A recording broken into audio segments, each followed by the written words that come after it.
Welcome, ladies and gentlemen, to the ETF2L Season 27 Grand Final matchup between Se7en and Arctic Foxes. This is going to be one hell of a matchup. I'm joined tonight by Nuze and Gemm on production. I am Peter. How are you doing, Gemm? And also Nuze. Doing well? Doing well? I am doing well indeed. Had a few PC issues, so I didn't know if I would make the cast in time, but got them sorted out in the end, and we're here. Yeah, you were making me nervous, I'm not going to lie, Yeah. but I'm so glad to have you here with us. And let's just go straight into some reports right away. We have a ton of stuff we can go through, so why don't you take us through Se7en's roster to begin with? So, a little bit of a change from how it was at the start of the season, being that Paddy is now scouting in place of Stark alongside Thalash, Paddy being the flank, Thalash being the pocket scout. We have Drac on roamer and Captain on pocket, the famous soldier duo of many seasons and of the I-58 victory. Cadis back in on demo after last season. He's been doing pretty well this season so far. And the world's best, in my opinion, Raymond on medic. Yeah, it's pretty much an all-star team. But there are some new up-and-comers that we will talk about, but it's very much a team that was going into this. We all expected to win the season. However, there's been a small change, right, with Paddy. And like, how big of an impact would you say that having Paddy instead of Stark has been for Se7en? I think especially, well, right now, because it's online play, it's going to make a big difference. Maybe at LAN, Paddy will be able to step up and be, Phil Stark's boots a lot more. But right now he's playing with, around 100 ping? Yeah. Actually, looking at it on the server now, he looks like he's getting pretty good routing. The scoreboard says it's 73, which is really not that bad. I'm quite surprised. But from what I've seen in scrims in the past, he is playing with quite high ping and playing those playmaker roles that Stark is usually the main man for Se7en. Playing those roles with high ping is not always a good thing. And I think he'll be fine because it is scout and hit scan's probably the least affected. Of the general sixes classes, Scout would be the one that you'd tolerate on high ping.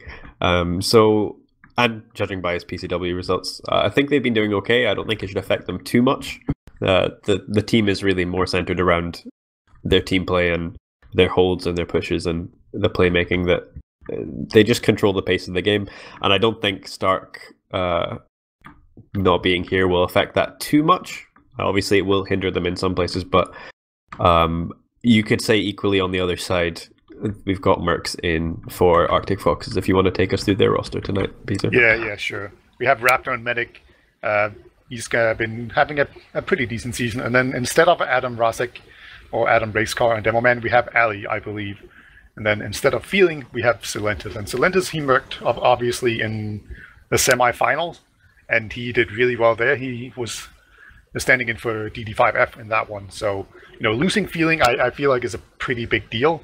That's a big pocket beast that's gone, but at the same time, Se7en is also kind of a DM monster. So maybe not the biggest change, but still, I feel like Feeling was doing quite a bit of calling as well. So that could definitely affect them. But Se7en is an all-star pocket merc, if you ever could talk about that. And then we have Maris and Tiger on Scout. Both have had absolutely monstrous season. Maris, especially on Sniper, has been one of the absolute best snipers in the season. We've had quite a lot of them this season, and Maris has definitely been a standout sniper in my opinion. And then finally on Roma, we have DD5F, who is always flashy. He's known for the Market Gardener, but he also is a surprisingly stable, this kind of roaming soldier. I think he would tend to have this thing where he would just go in and die for no reason, and I think he's limited that quite a bit. It was getting a little bit predictable what he was doing, but I think he's been doing a lot better at kind of measuring his play and timing his aggression better. So it should be a very interesting matchup, and it's going to be very exciting to see how these mercs going to play into it, because like DM-wise, they're probably both a step up, but it could kind of hit the team composition quite a bit. Yeah, looking at it, I mean, it's interesting because last time, I think it was in the lower bracket final, when Arctic Foxes were playing Low Panda, they had Se7en merking for roamer because it was DD that wasn't playing. But this time he's on pocket, so it's back on his main. And I think the difference is then they had Feeling calling, so it wouldn't have affected it too much. But because Feeling's not here and he's really the driving force behind Arctic Foxes in a lot of their play, I think it's going to be quite different to what we've usually seen this season, because they've got Pocket and Demoman, two of the central roles in the combo, being swapped out for Mercs. But it might not be necessarily a bad thing, because Sil and Ali have played Pocket Demo together before, and they did it to great effect with Full Tilt. So I don't know how much they'd be contributing to calls. Maybe Raptor's going to take over. I know he's done quite a bit of calling for Arctic Foxes when Feeling's not been there, and even when he is there, he contributes quite a bit. So I don't know if Ali and Silentis are going to have too much input, but I feel like they do play very different styles to Feeling and Adam. Yeah, very true. Obviously, one of the players I'm most excited about to see is Tiger, and Tiger has been an absolute beast. Like, he's definitely putting his name in there as perhaps scout of the season. So let's take a look at some closer stats here. We're going to match him up against Thalash, which is one of the most, I don't know, stable scouts in Prem, I'd say. He hasn't had like a standout season, but he's kind of been doing the happy cool role of just kind of always being there and just putting in work. Probably a bit of a lackluster season, but you know, he's still on the best team, and he's definitely been like a really solid contributing force to that. So yeah, but I mean, Tiger, look at his stats, man. Like, the damage per minute, 337. That's just absolutely insane. KD ratio is second, and KD ratio is 2.2. Right, man. Tiger with the highest DPM, and I mean, I'm assuming Thalash with the lowest? 16th out of 8 teams in Prem that both have 2 scouts. I'm not sure if that's exactly how it works. Maybe Mercs are accounted for, but I mean, at least in the damage department, Tiger's kind of outclassing him. But the thing that stands out to me is 21 as average kills per map. That's quite high. That is very high. It didn't used to be, but I think the meta's quite a bit slower now, and kills mean a lot more than they used to, because the game's a lot less messy. So, you know, Thalash is a good player, and 14 kills as an average isn't terrible. But 21 for Tiger, I mean, he's had some really big games this season on Scout, especially on the Viaduct maps. He's been just going off, and I think it really does speak to his talents in terms of his mechanical skill and his consistent performances.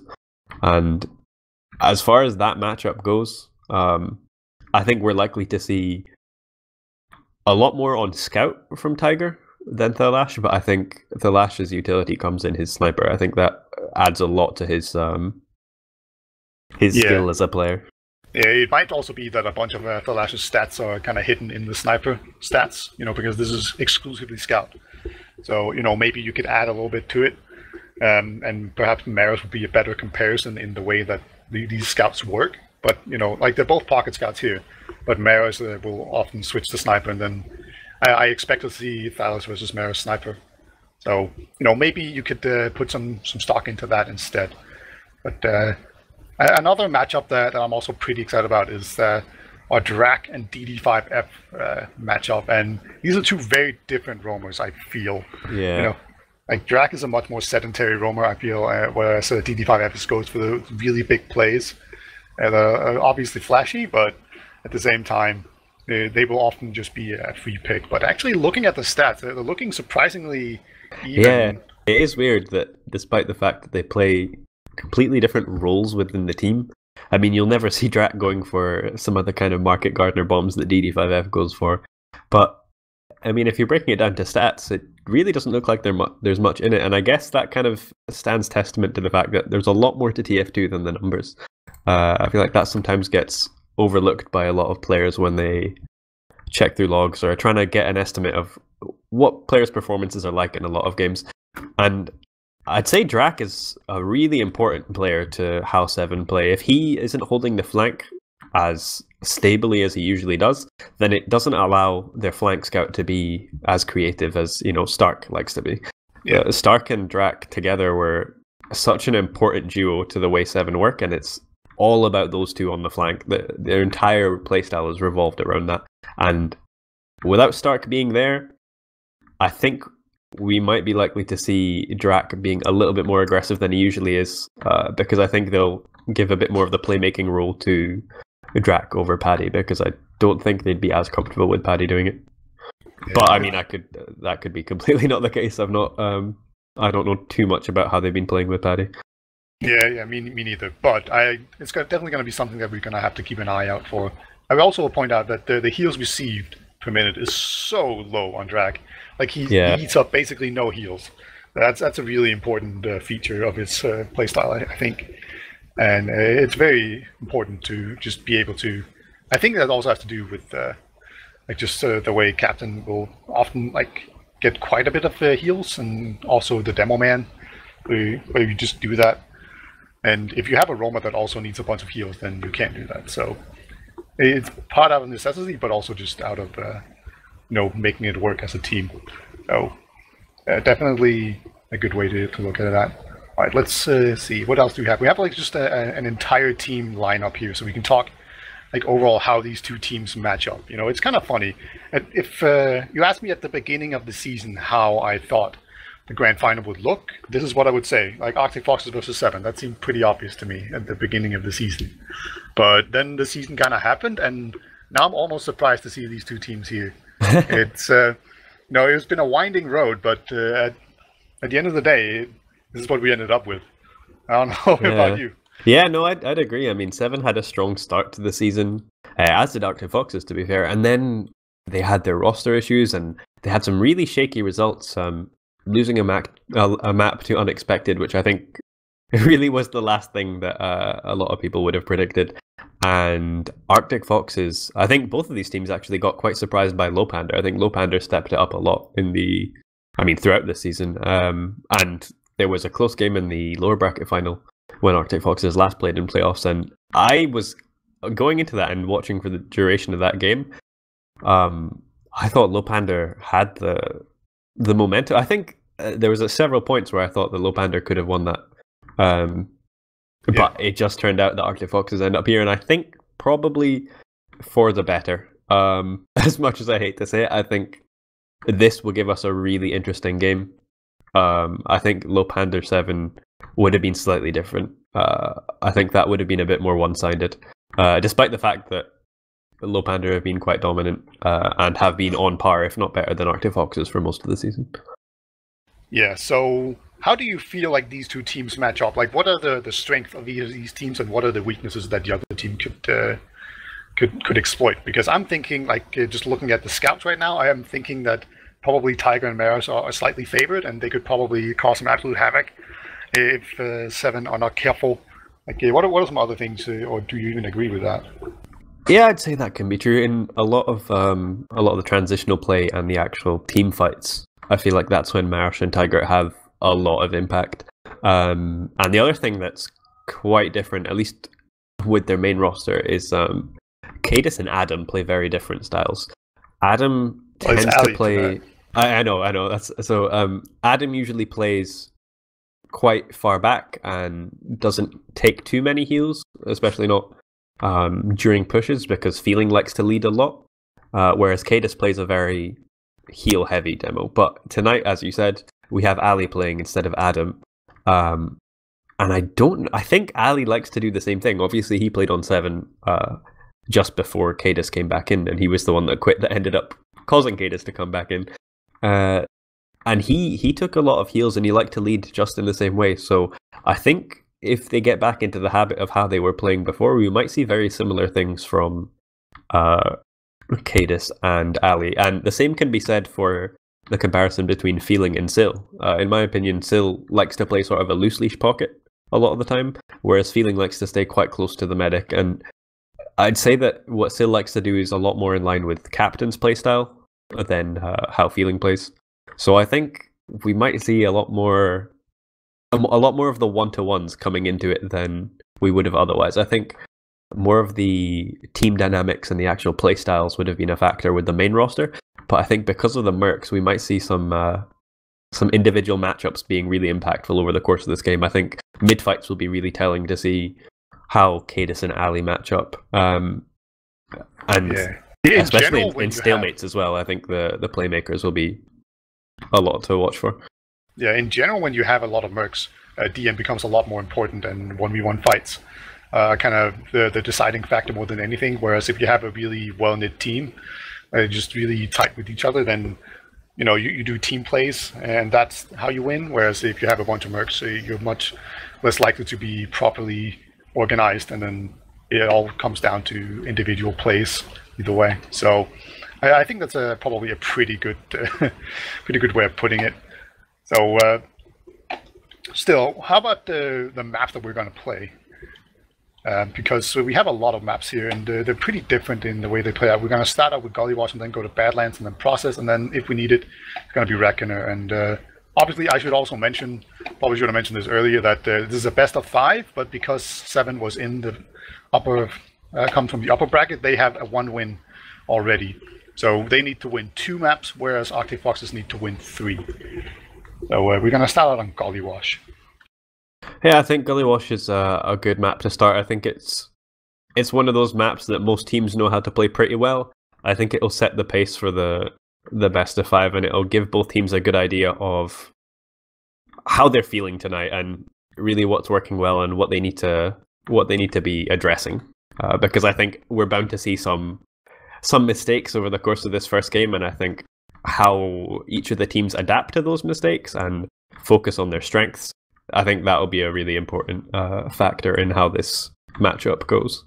Yeah, it's worth mentioning that Gullywash is Arctic Fox's pick, then Badlands is Se7en's, and then Process is Arctic Fox's, and then Reckoner is Se7en's pick. So that order. So obviously you got to give some sort of edge to Arctic Foxes on this map, and also I think Se7en was warming up against like a mixed team with AMS on it.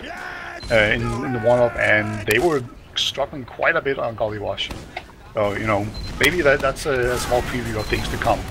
Well, going into this first mid-fight, we do see pretty standard rollouts. Yeah, we just started Beater. Cadus and Se7en actually going quite aggressive under the point. They get punished from it on the high ground by DD5F and Marosh. Now, Thalash, Captain, and Raymond are just running out back into lobby, and no one on Arctic Foxes has died. Ali's being quite aggressive into lobby. I think he just wants to control the area here.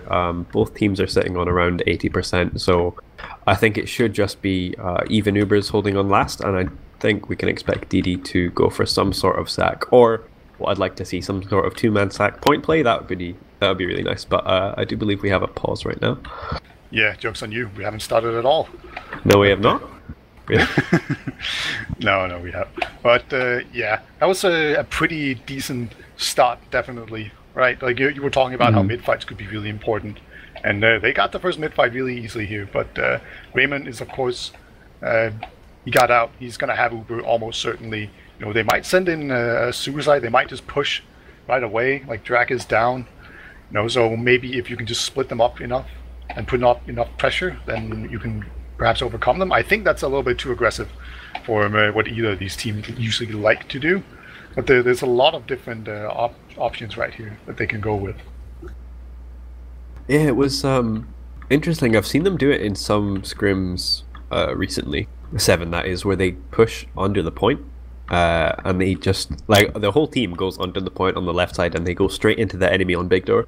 I think the basis of the play is you're basically going to capitalize on the fact that their team split up with some people on the high ground and some people on the low ground, and you're just pushing your entirety of your team into them with a player advantage. And if you can get the frags quickly enough, it usually works out. But I think Arctic Fox has got the read on it. DD5F's in actually doesn't get anything with jump. He gets shut down really hard by Captain and Thalash. And while I'm looking at these players riding their bikes after the pause, I think we will be seeing some sort of... some time on the point here. The Scout actually gets a ton of time on it, and the Soldier jumps in as well. This is all just a big distraction for the medic, but some perfect serves right there from Raymond.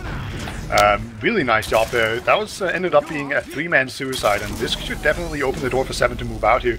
See, DD is fighting a Soldier in choke here, but the Soldier will back off, and it seems like Se7en has not really moved on this opportunity. They did have an engineer, so perhaps they didn't feel like actually moving out, and also a heavy. Just it all got a bit too slow there. So Arctic Foxes, they get away with sending in all the suicides. I like the play from Arctic Foxes, but Raymond just being himself had some expert dodging right there. Yeah, that was exactly the kind of play I would have liked to see. I'm glad they did it as they did. And yeah, I don't think Se7en were really looking to push out because they had off classes and the spawners were coming in for Arctic Foxes. It would have taken too long to switch off and to get the push going. We see Gun being spammed by the soldiers of Arctic Foxes. Tiger is going in for a sack. It looks like he's onto Paddy. He gets shut down, and Se7en's getting caught in lobby by Captain? Oh yeah, this is where the pause was. It looks like Marosh timed out, but he's back on the server now, so maybe he'll have more internet issues in this game. Hopefully not. Yeah, we do see the last pushing out on Sniper, so Se7en, they're almost certainly not going to properly push out, and oh my god, there we go. The last with the crucial medic pick right off the bat. You know, we were talking not too much about him on Sniper, but maybe we should have given him some more credit because that was absolutely huge.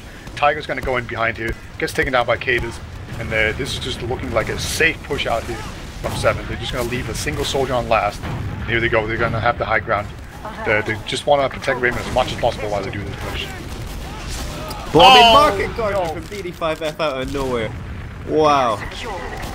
That was a really nice jump in. But crucially, the heal advantage, because Raptor died a lot earlier and now got his spawn, the Arctic Foxes players are pushing in from big door.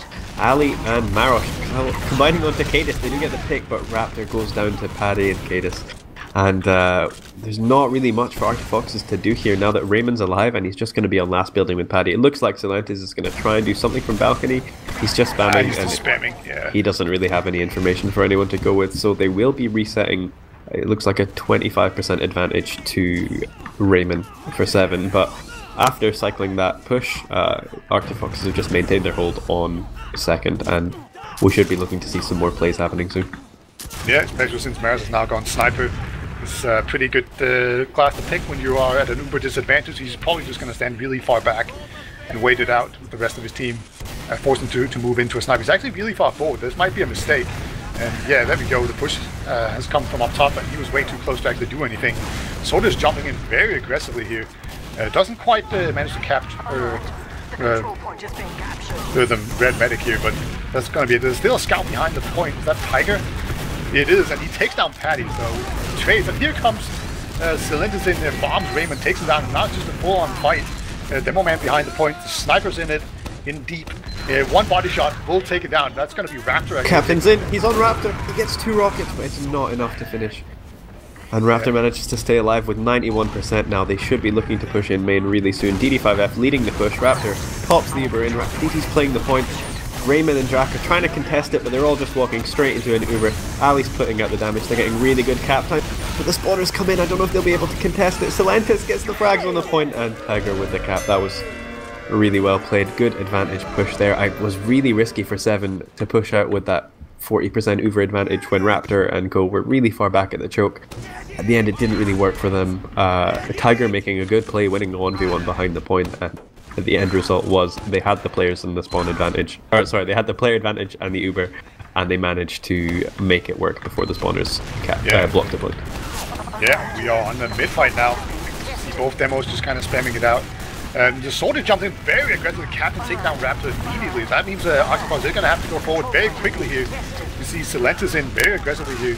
Takes down Paddy with the help of Maris, and Raymond, he's surely going to die. Yeah, there we go. And now it's just the last shot. So overall, even though losing their medic right away, they actually managed to take this. So just the last in this corner. There we go. Finally gets taken down. 3k from Maris on this mid. And another mid for Arctic Foxes. Yeah, it was really nice focus fire. DD and Marosh, I believe, they were in Raymond and Paddy's face. They were on their choke, and they didn't shoot Raymond at all, even though it would have been easy frags. I really like to see when people don't tunnel vision the medic in bad situations. And they got the focus fire, killed the fragging class, and Raymond was left alone with nothing to do. So really intelligent play by the fragging classes from Arctic Foxes. They're sitting now on a 20% advantage, but I don't think they'll be looking to push with that because that would be very risky. We also see Paddy, or sorry, Thalash on Sniper. I'm not sure where he's playing just now. He's quite pushed up in main, trying to get a sight line onto the shot, but he gets caught out by Tiger, 2-shot out of nowhere. Yeah, so that pick, along with the arrow building, like that's gonna be an uber advantage. Here we go, Ali very aggressively tries to take down the medic, but he's just gonna settle for the sentry gun here. And they get 2 picks right away, no soldiers, so that means that the point is pretty much open. It's only the demo that can spam it. And they actually, a nice rocket there from Se7en, just takes down Paddy. Just basically an air on top of the point, and everyone else gonna walk onto it. And some arrow building there, just winning them the round. Really great push. Yeah, I didn't catch the arrow building there, but it really worked out for them. Turned that 20% advantage into a 40% advantage, and the opening pick when Thalish was a bit too pushed up in lobby really, you know, catalyzed that push, and they did the focus fire really well, and they made it work. So going into this next mid, I do believe Arctifoxes will be on quite a high note. Drak playing under the point, just trying to get some spam out. Arctifoxes are really controlling the high ground right now. Both soldiers of Se7en are in not a good position. Marsh has got some pressure onto him, but the health is not looking good for Se7en. Marsh and DD5F are getting some frags on two of the heavy classes for Se7en, and they're just forced to back out. Only DD5F dying on that mid, and there's a really aggressive team fight. Ali with a big play.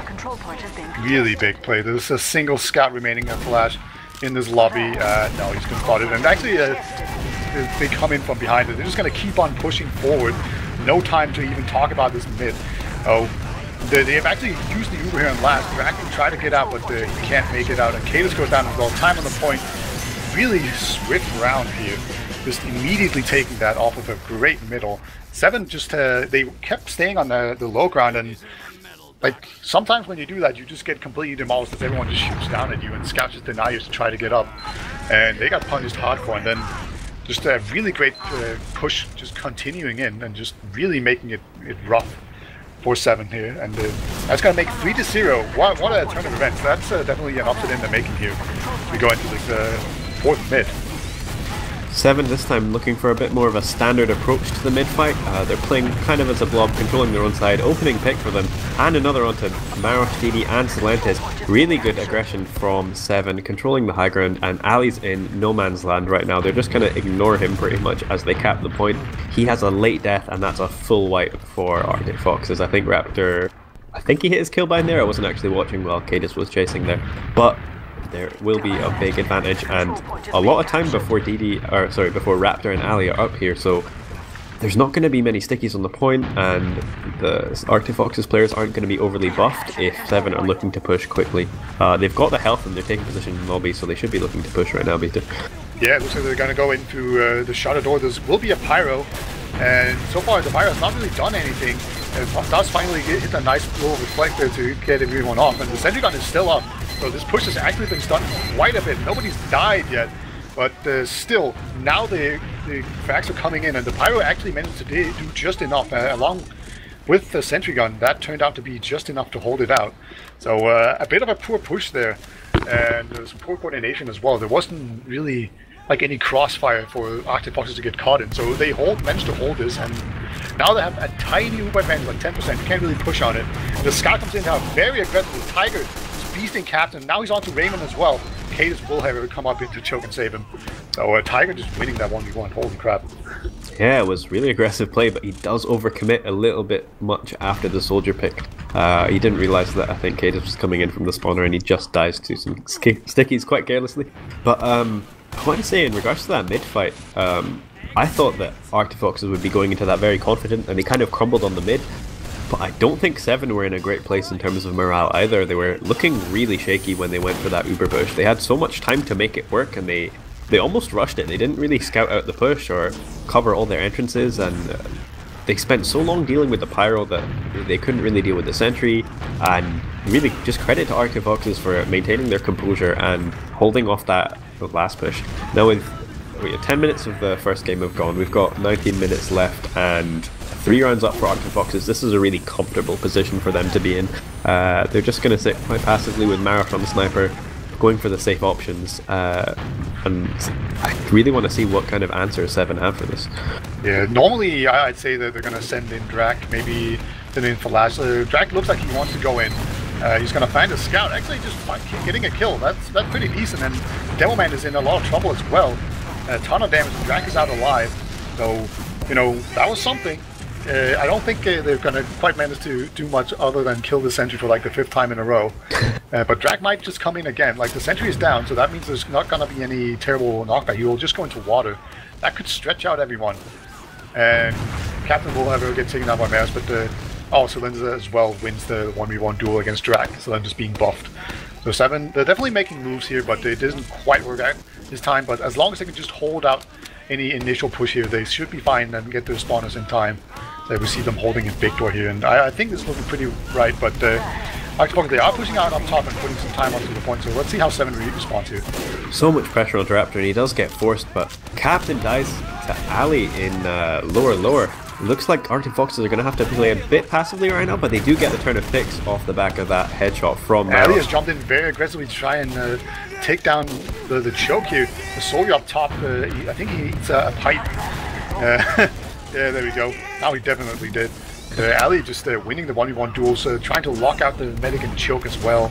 It's causing so much ruckus right now. He's playing extremely well on Se7en. They're going to have to back out completely here from their own second, basically 2 as well. Definitely have to give up mid, but they are actually holding very close to choke. And I think they might regret that, as everyone's just moving in here for Arctic Foxes. Ali is in, and again, Captain going down here, but Ali right next to the medic.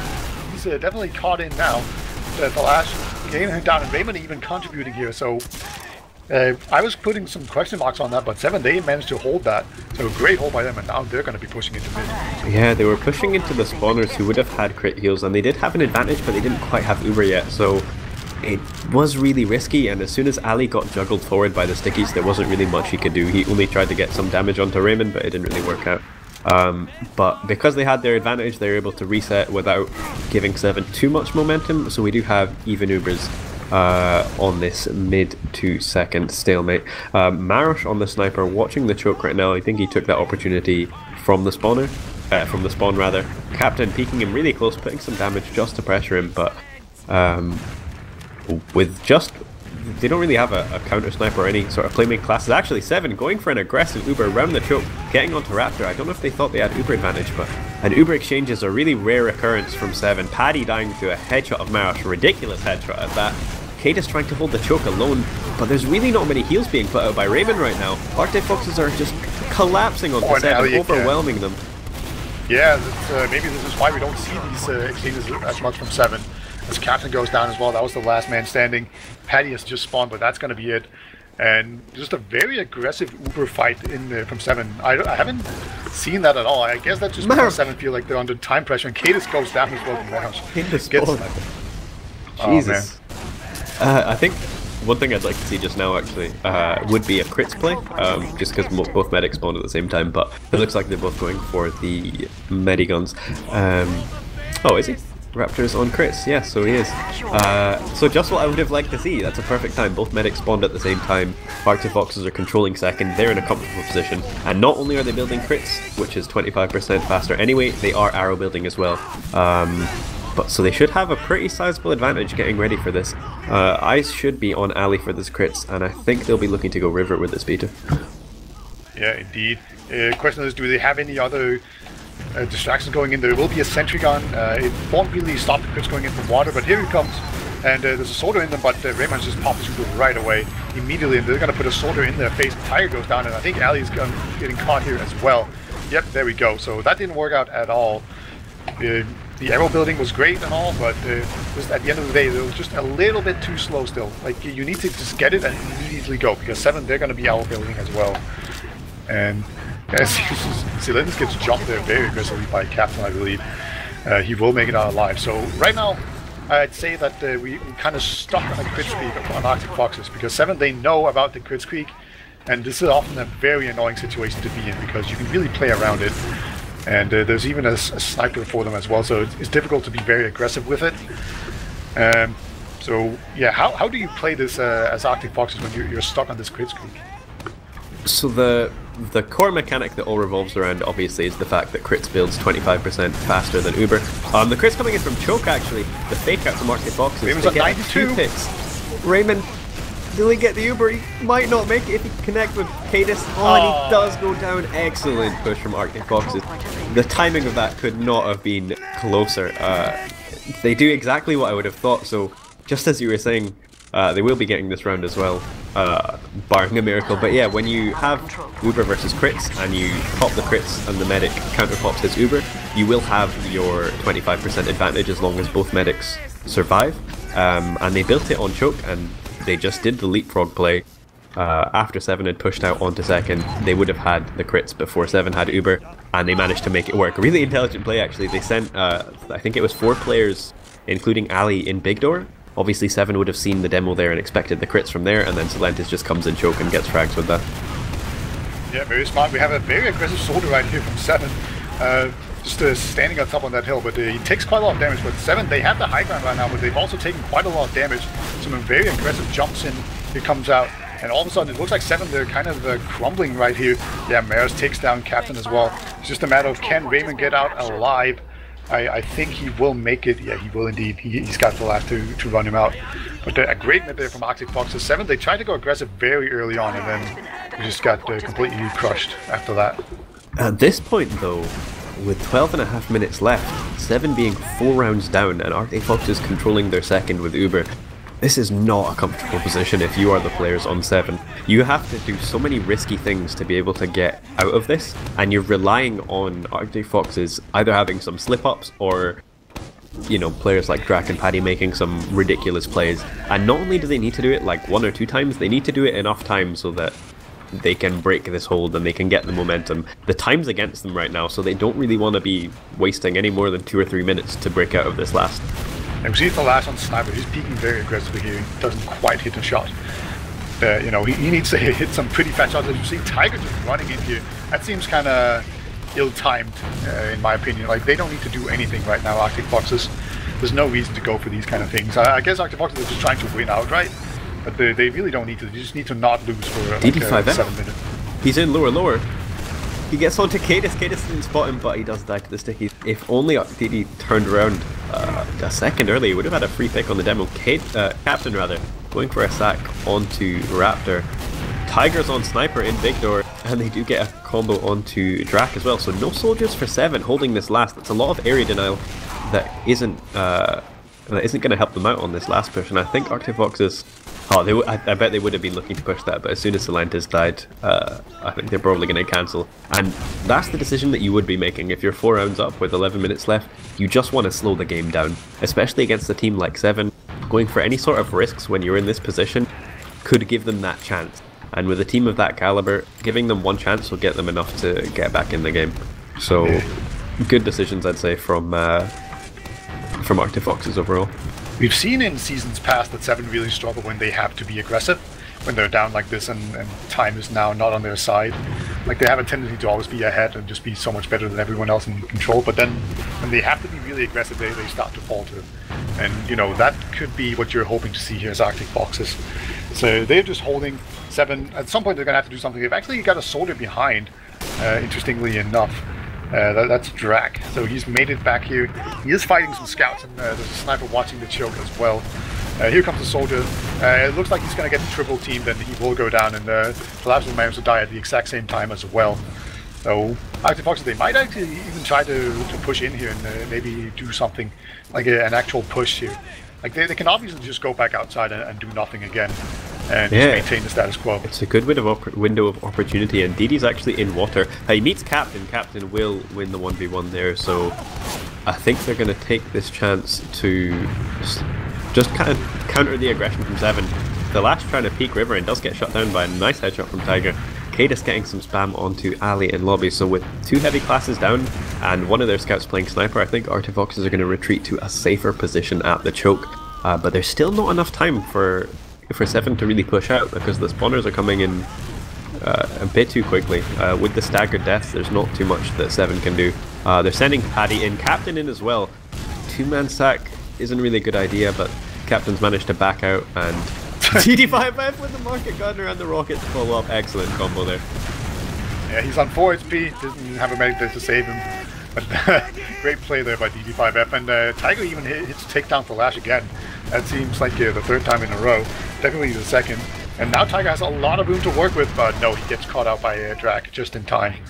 The Ubers have been forced from both teams here, as there was some sort of push going on, but it has been cleaned up, and you know, this is probably Se7en's best chance in a long time to just make it out of here. I know you probably normally wouldn't push on this, but I feel like at this point you have to take some sort of chances. Paddy, demolished by Se7en. See you later, dude.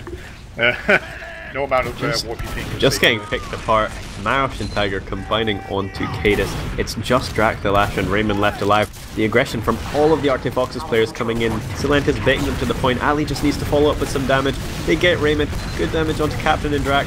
They should get the follow-up frags here, and there should be around for Arctic Foxes if they can just secure the frags, and they do. A straight 5-0 roll on the first map with 8 minutes remaining, Peter.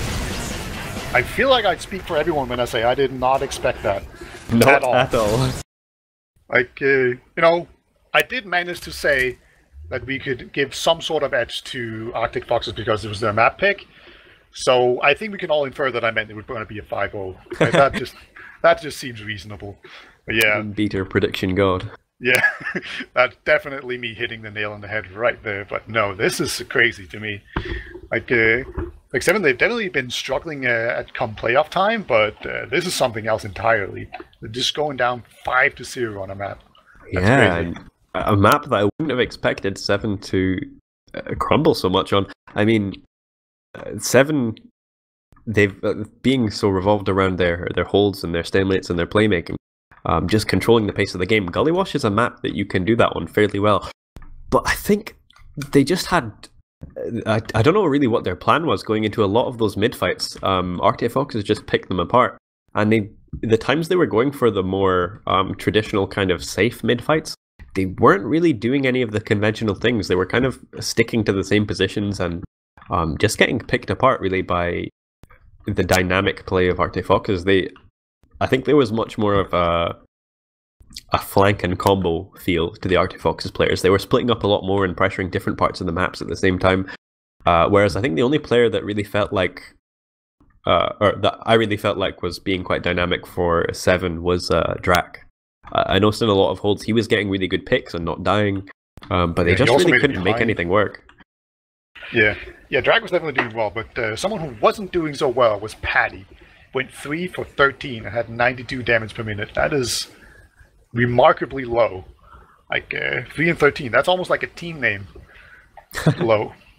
So definitely he's one guy that really needs to step it up, especially considering that he's filling in for stock.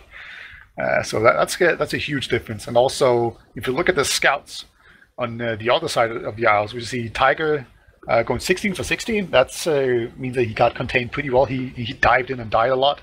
Probably too much if we're going to be critical.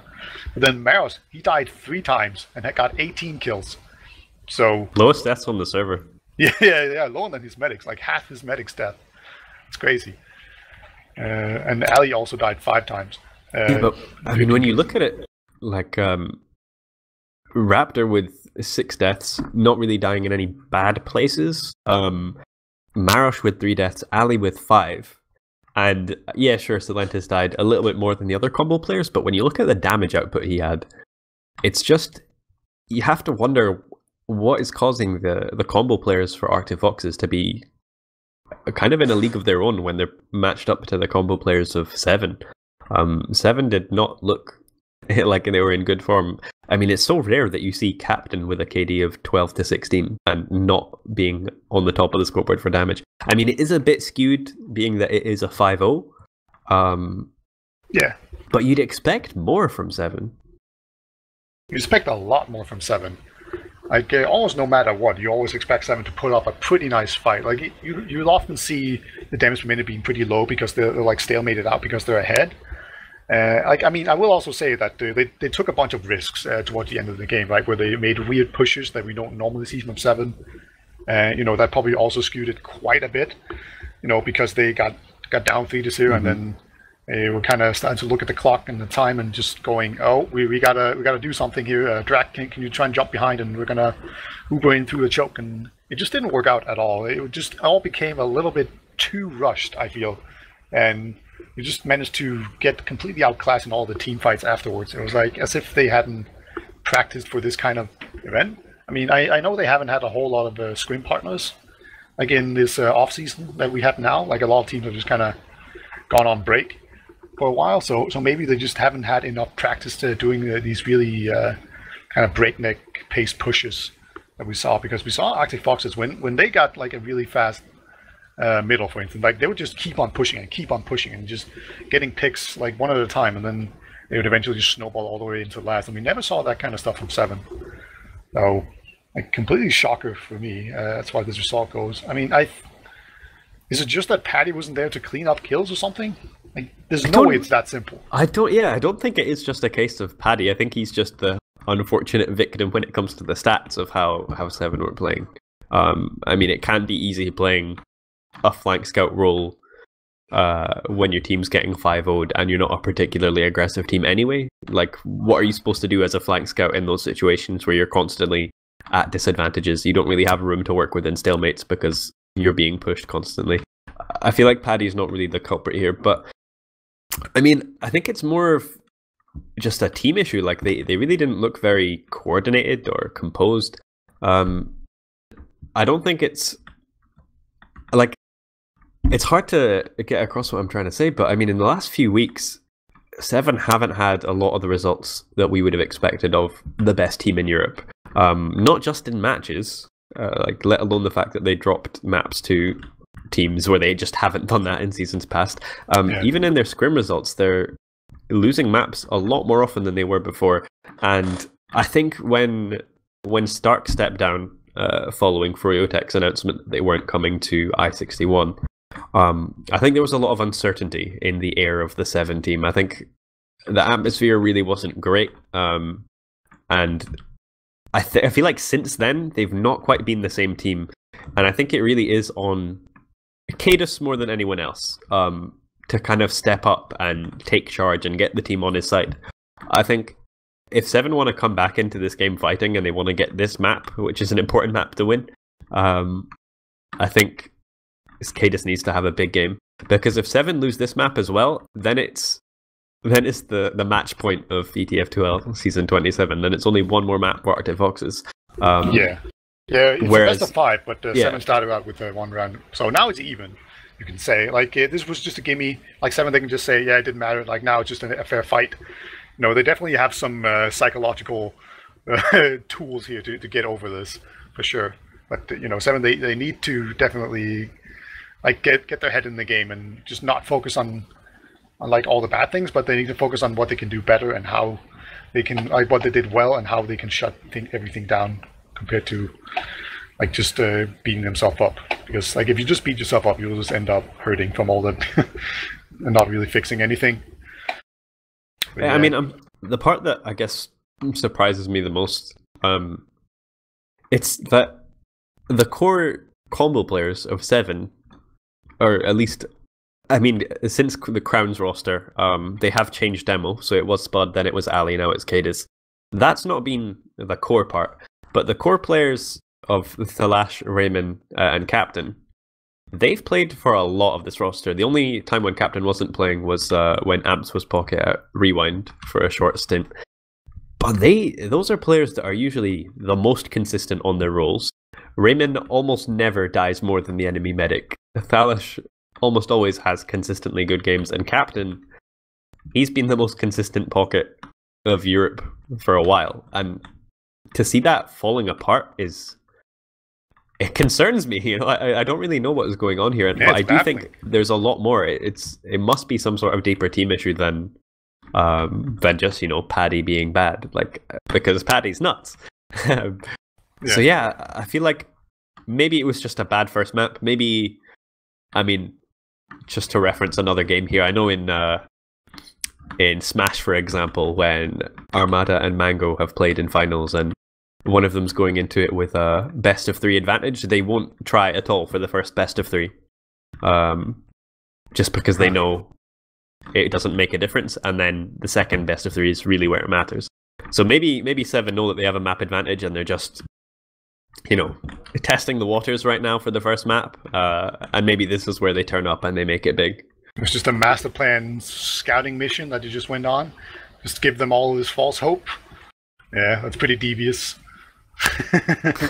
I doubt that's definitely the case, but we're definitely being very very kind to Se7en when we say that they might have just not been trying, because I do think they were.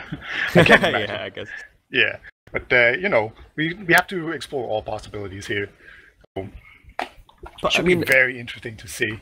Only a few games ago in the playoffs, Se7en had a best of 3 against Lego, and the first 2 maps went 1-1 because it was like really close. And then when it came to the third map, the map that really decides everything, Se7en just stepped up and they dominated, and it was a 5-0 roll. So I think it is all about the morale for Se7en. And I think if we can get a bit of a better mid-fight, I mean, everyone has known for years that Cadus is one of the fastest demos in the game, and if there's a map that being fast matters on, it's Badlands. So yeah, Ali's no slouch either, though. So yeah, these are probably the 2 best jumping demos in Prem. Yeah, it's hard to argue with that. Yeah, but do you think Se7en can actually make a comeback here? Do you think they have what it takes, like the mental fortitude to come back here? We're about to go live pretty soon, so let's get some predictions out of the way here. Like, how do you think it's going to go?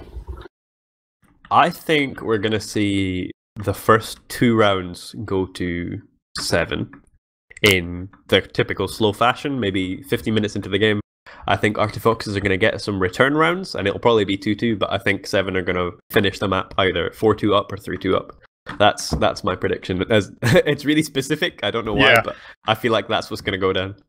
Man, you're going to be a real genius. I'm just going to stay vague and just say that Arctic Foxes are going to continue their good play and probably take it like 5-3 or something. Just they're going to have a lot of rounds here. The more rounds are, the more it favors Arctic Foxes, I feel. Like, the more Se7en can slow it down, the better it is. But we are live here. Second map of the Grand Finals. It's now even in the extended series here. Both teams need to win 2 more maps to win the Grand Finals. Let's go. We actually have a scout running behind. Se7en, they're all just kind of staying down low. Raymond goes down immediately to Ali. Just getting sticky down, and Se7en, they're just diving into this valley, trying to get the medic, and they will get it. And it's just, everyone's just in this same valley. And now it's just 2 players up on the high ground here. One of them is very weak. Paddy's on 6 HP. Maros, can you get this? Maros hit some nice shots here, and Deagle likes to get the first kill. And Maros, you need to hit 1 more shot, buddy. 6 HP. And there we go, against 41.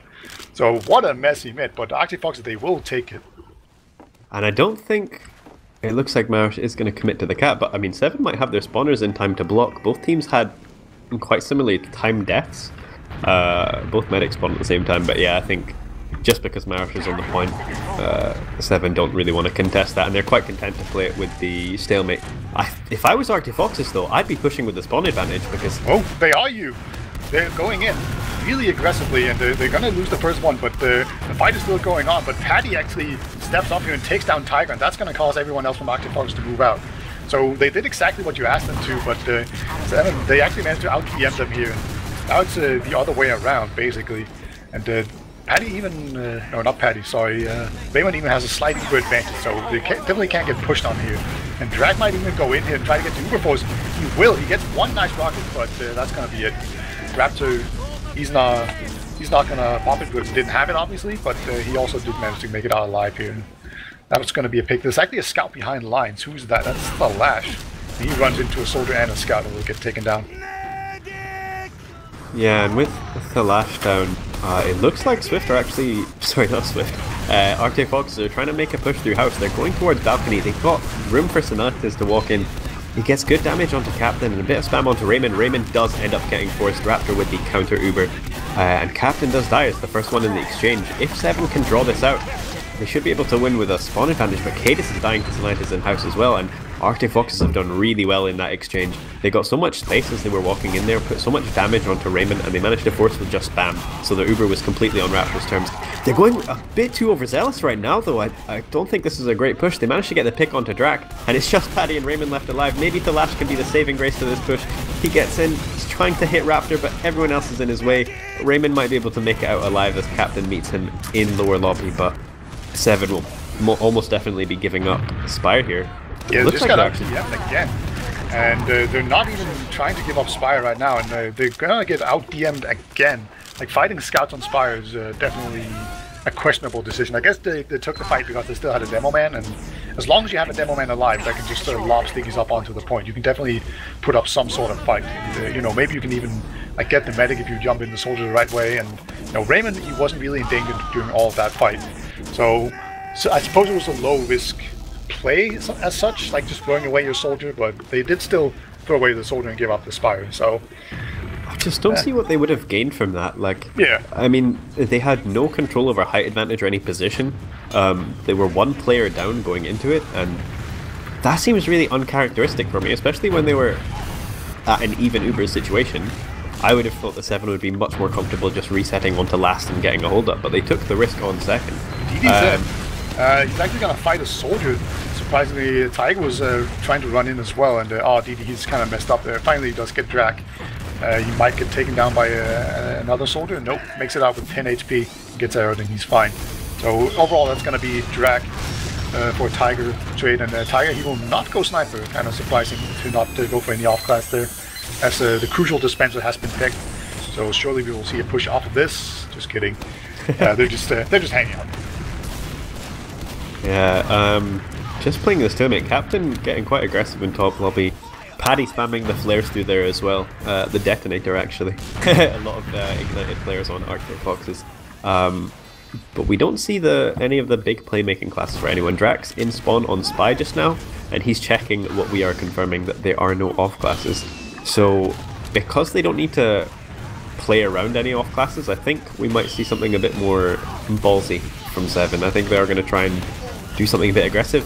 Marosh peeking a lot into Shutter. They do get Paddy, but Cadis will get the return frag with his loose cannon. Yeah, that loose cannon is so annoying right now. He just keeps on, like, DD has been trying to get a block for ages, but he just can't cross over because he just get doubled on. Okay, he's definitely being annoying right now, and just pushing in there, they'll just get bounced around like crazy as the dispenser has gone down. Wait, whoa. How did Uber get forced? They went for a push. I thought you noticed that. Push. It was just a solo Uber on Ali. I think what they're doing here is trying to bait out a push from Se7en. Raymond didn't even get damaged here, and they are going to be going out drop down. Okay, they popped really early. They're going in onto Raptor. They've got so much damage. They get the frag. They've not got any of the fragging classes, however. Tiger's one sniper at the choke, and there's a backhand from two players. Marosh, can he win the 1v1? And he does. And they managed to get the round. The captain was so close there, but it's just what I thought. They were baiting out the aggression, and it was a calculated play. I think they went in with the intention of trading they went in with the intention of not popping Raymond so that Se7en would push out thinking they had a really big advantage and forget about the capture point. They only left Drak on last, and that's some next Arctic Foxes strats. were relying on the 2v1. This is a really impressive stuff from Arctic Foxes. Yeah, if what you're saying is true, that's really impressive. As Ali gets to a rush down really early on, but he survives. Scout not able to put in the finishing touches there. Paddy does, however, shut down the Scout really heavily and just takes him down. Now everyone from Arctic Foxes, they're cut down and they've just been pushed into Valley, and they're definitely not going to be able to take this middle. So he's being pushed out of position here, and the Tiger runs in and gets the medic. That's really crucial. That saves so everything. Important. That makes such a big difference right now for Arctic Foxes. I don't think Se7en really know how to react because they were looking so comfortable. I don't think anyone even knew that Tiger was behind. Ali's peeking the choke now.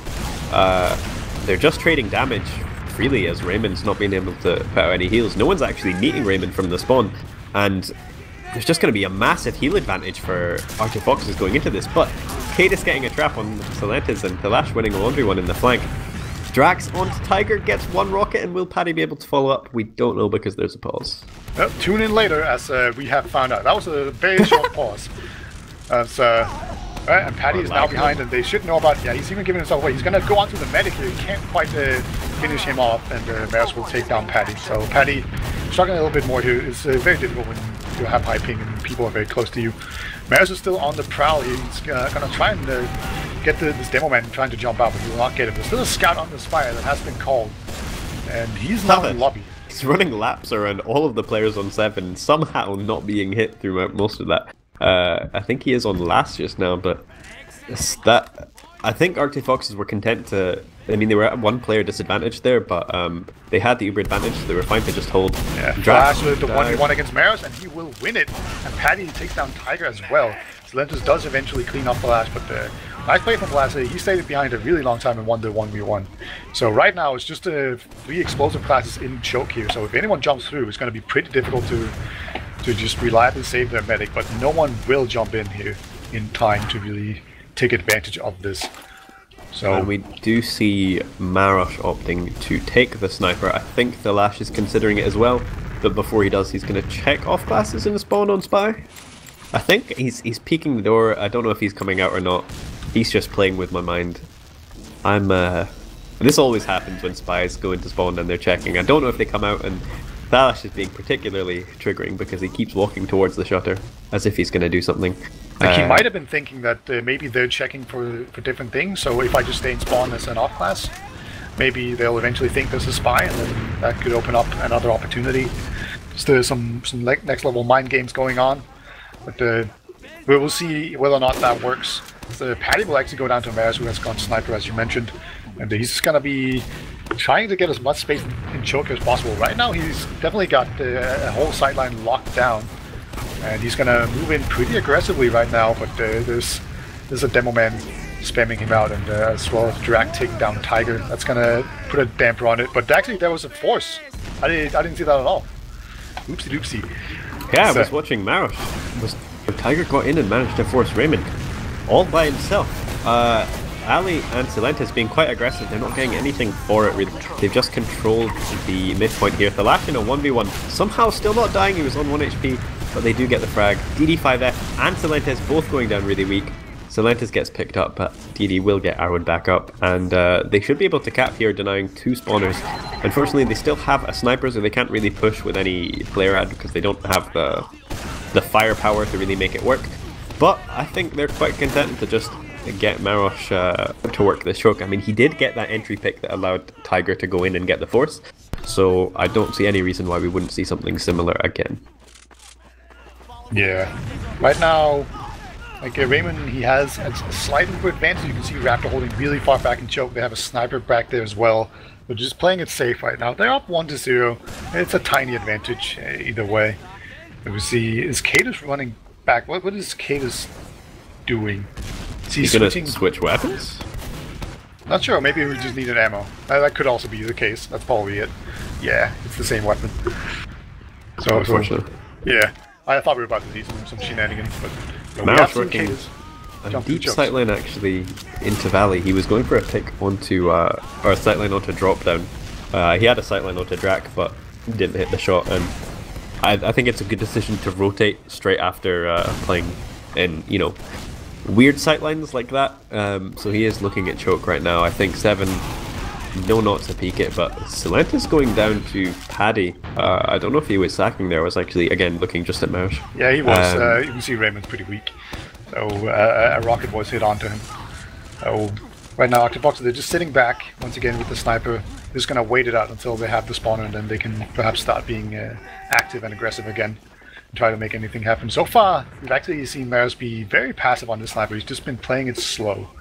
And I think that has to do with him being ahead 1-0. And just as I say that, he actually does manage to get Drac and get a nice little pick. So maybe he's going to move forward now. I can see people move through the house. Are they going to actually make a push here, or are they just setting up? Ooh, the soldier almost gets caught, and Tiger will go down again. So Tiger doing, he's been running in and doing a lot of these big plays. But sometimes, you know, it just ends up resulting in a pick. And now it's going to be all on Se7en to move forward here. But it becomes so much harder to push forward when you're walking into Badlands mid through chokes and they've got a sniper. They're pretty much forced to pop right out the door if they do want to go. Cadus is taking so much spam. Captain's got in. And it's getting onto Raptor. Oh my god, that shot. Crazy shot from Mara. That's actually nuts. And the Uber did nothing as well.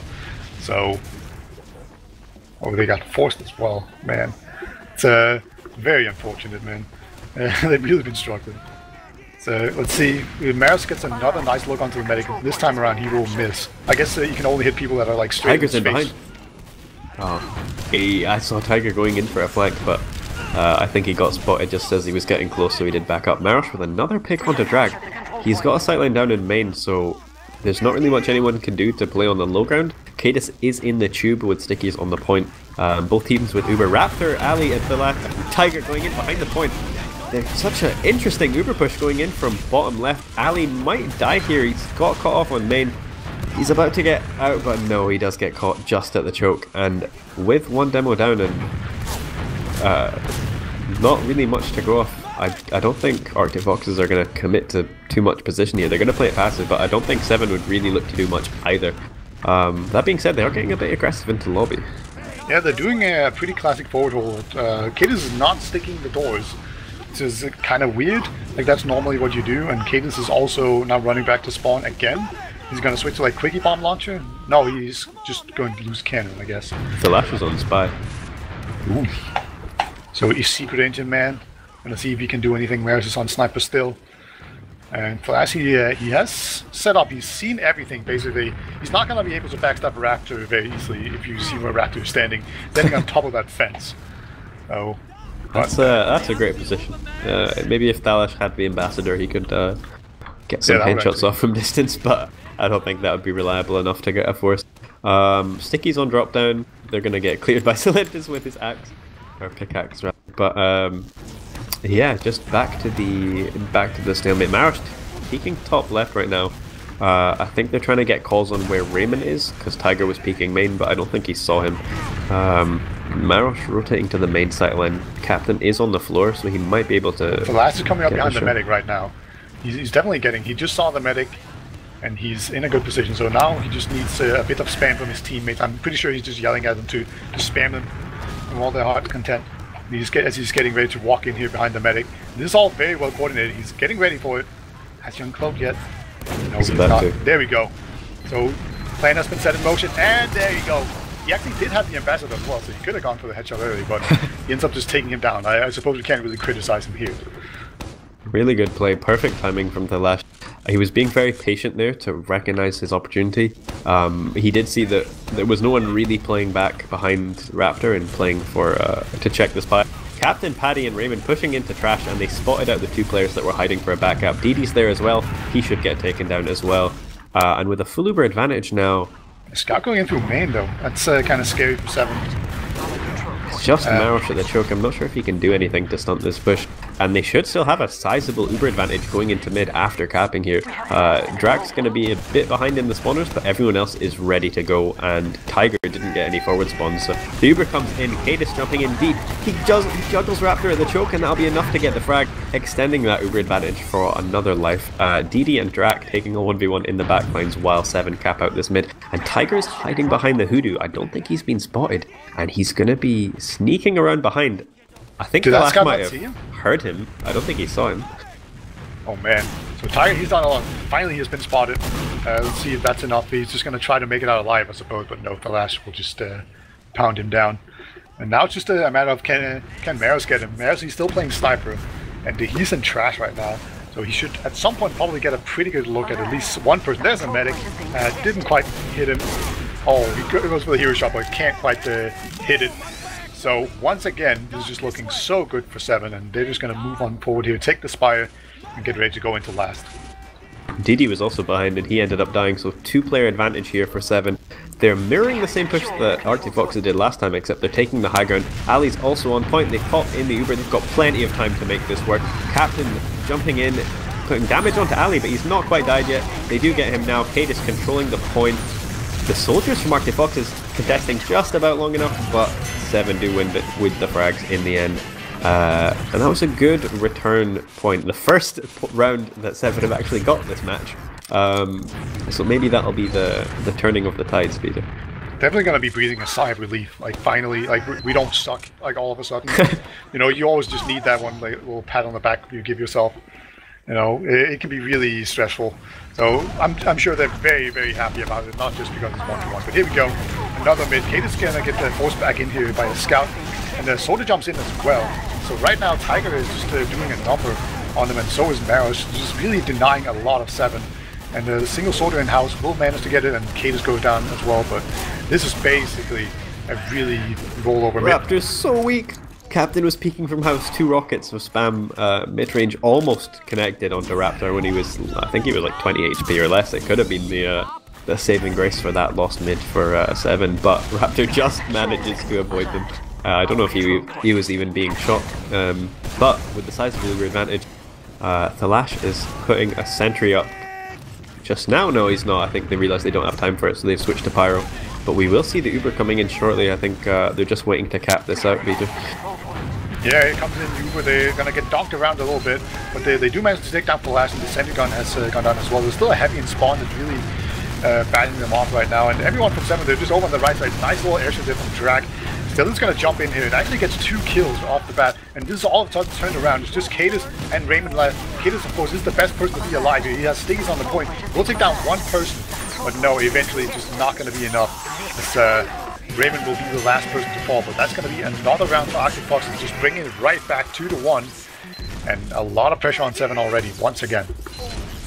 That's not what they needed right now. After winning that one round, they wanted to get a few more on the board for the sake of momentum, but it's almost just crushing for their hopes.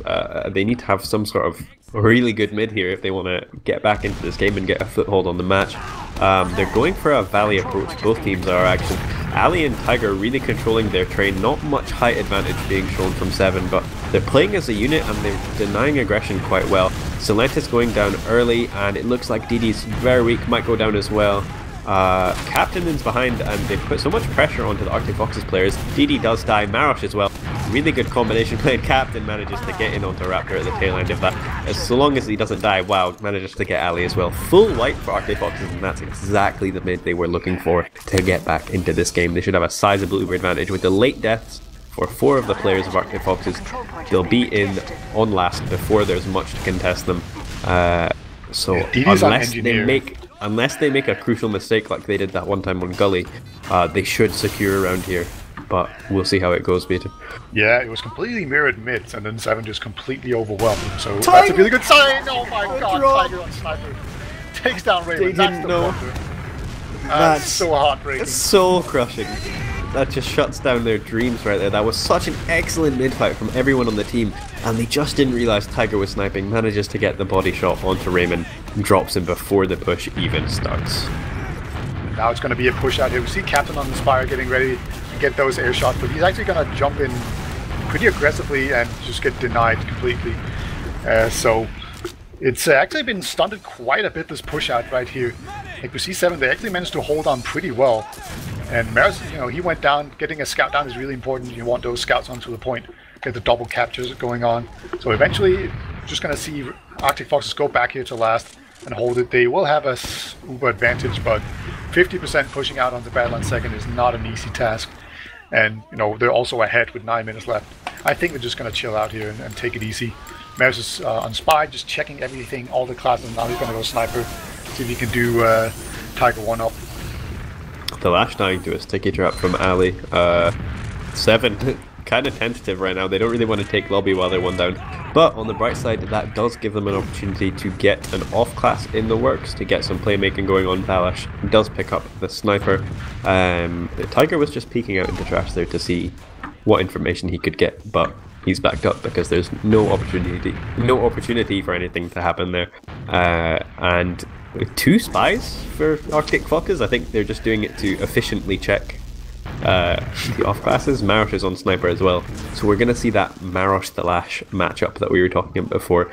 But at the same time, we've got Mr. James Bond, Connor Walker, Tiger in top lobby, and I don't think Seven will be predicting that one. Yeah, we'll see. He's in the perfect spot right now where the medic usually standing, but no, he's gonna walk out there and find that there's no one there. But actually, the people were fooled. So he had no idea. Walked past everyone. Yeah, like people saw him, they just didn't realize it was a spy. And then he's gonna get another chance. Oh, they finally found out Drac. He's too clever. He will take down Tiger. So we are just left with the sniper duel now. Cadis on the quickie bombs. Ali is above the point, but he gets completely neutralized in that position if Cadis plays the quickie bombs correctly. So they should be able to just play the point and, well, I mean during the push at least. They're going to get a pick before they do, but with Cadis being on quickie bombs, that almost completely nullifies what Ali's doing on point there. Yeah, he does. He has played it cleverly. As Falas will win the sniper duel. You know, he is putting the stickies inside the rim. That makes it a lot more difficult to actually pick them off. It's still possible, but you know, it's better than putting them on the floor here. So Sentry Gun has gone down as well. This should give even more room for Flash to make it in. We saw earlier on in against Low Panther when they got that pick here on Badlands. Flash will just go in there and get a crucial sniper pick, or you know, get the hero shot onto the medic. So far he hasn't hit it, and now everyone's back up again. And Maris is on sniper as well. He actually almost manages to get some nice angles here. I don't think they've actually spotted Maris.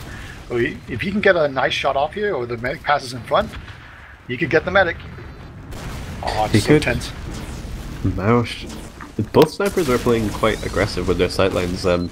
Tiger was showing no respect in main and just peeking straight into the sightline, but Thash hasn't done too much on sniper this game yet. Marosh has been the big sniper so far, and he did also lose that last the last 1v1, I think. So I'm really looking for Thash to do something. Peeking in main, Marosh with the pick, and Tiger gets a pick on Drac on the flank as well. So it looks like Marosh is getting in position to go for a hero shot. Tiger's made space for him in trash. He's calling position for Raymond. Marosh is lining up the shot. He's got it fully charged. Oh, that's Doesn't hit gonna it. be forced. He just forced it. So that's a great play right there. Like, they don't have a scout now to go onto it. And Paddy's actually going into last, but he met with a sentry. DD, he never stopped building them. His sentry got killed like 8 times, but he didn't care. And Flash is in there as well, but the level 2 sentry is really good at fighting off scouts. But he's gonna have to scuttle off and go into trash and see if he can do anything. And Arctic Foxes know that they've got a huge advantage here. Tiger's being really aggressive. Ali supporting him. They get the pick onto Paddy. They should be able to deny 2 spawners here, I think, if they stack it. Captain might get the spawn here, but in any case, Raptor just Raymond hasn't been building, so they still have a 70% I think Flash is advantage. behind lines, and they didn't notice. He just did a really clever play. So Flash is now behind Drax lines. there as well. He dodged 4 rockets with his escape plan out on 20 HP before he managed to die. But I don't know if the Lash is going to make something of this. There's only 3 players in position to contest Arctic Foxes on second, and a 40% advantage for Raptor. They should be looking to use this if they know that they have this advantage. So that's Big a huge shot, air air shot, and then shot. Maros hits the air headshot as well. What's Captain this got one? demolished. Oh my god, that was crazy. But the middle back cap here has been dealt with as well. So that should definitely put a stopper to anything contesting the Spire properly. And they have actually made it way inside lobby here. They're even going into last, but no. They're not going to really get this. I don't think there's actually Uber has been popped, and they might have overextended quite a bit here as the sniper could even get picked off. Yeah, there we go. Paddy takes him down with ease. Yeah, they really did overextend. They were right next to the window in top lobby, and they just got pushed. Because they got forced right as they were about to pop and they were healing up, Raptor ends up dropping 2 of his players, and it's a complete calamity. Raymond's getting aggressive now with Paddy, but it's really risky to commit a solo Uber here. I'm not sure if it's the right thing to do.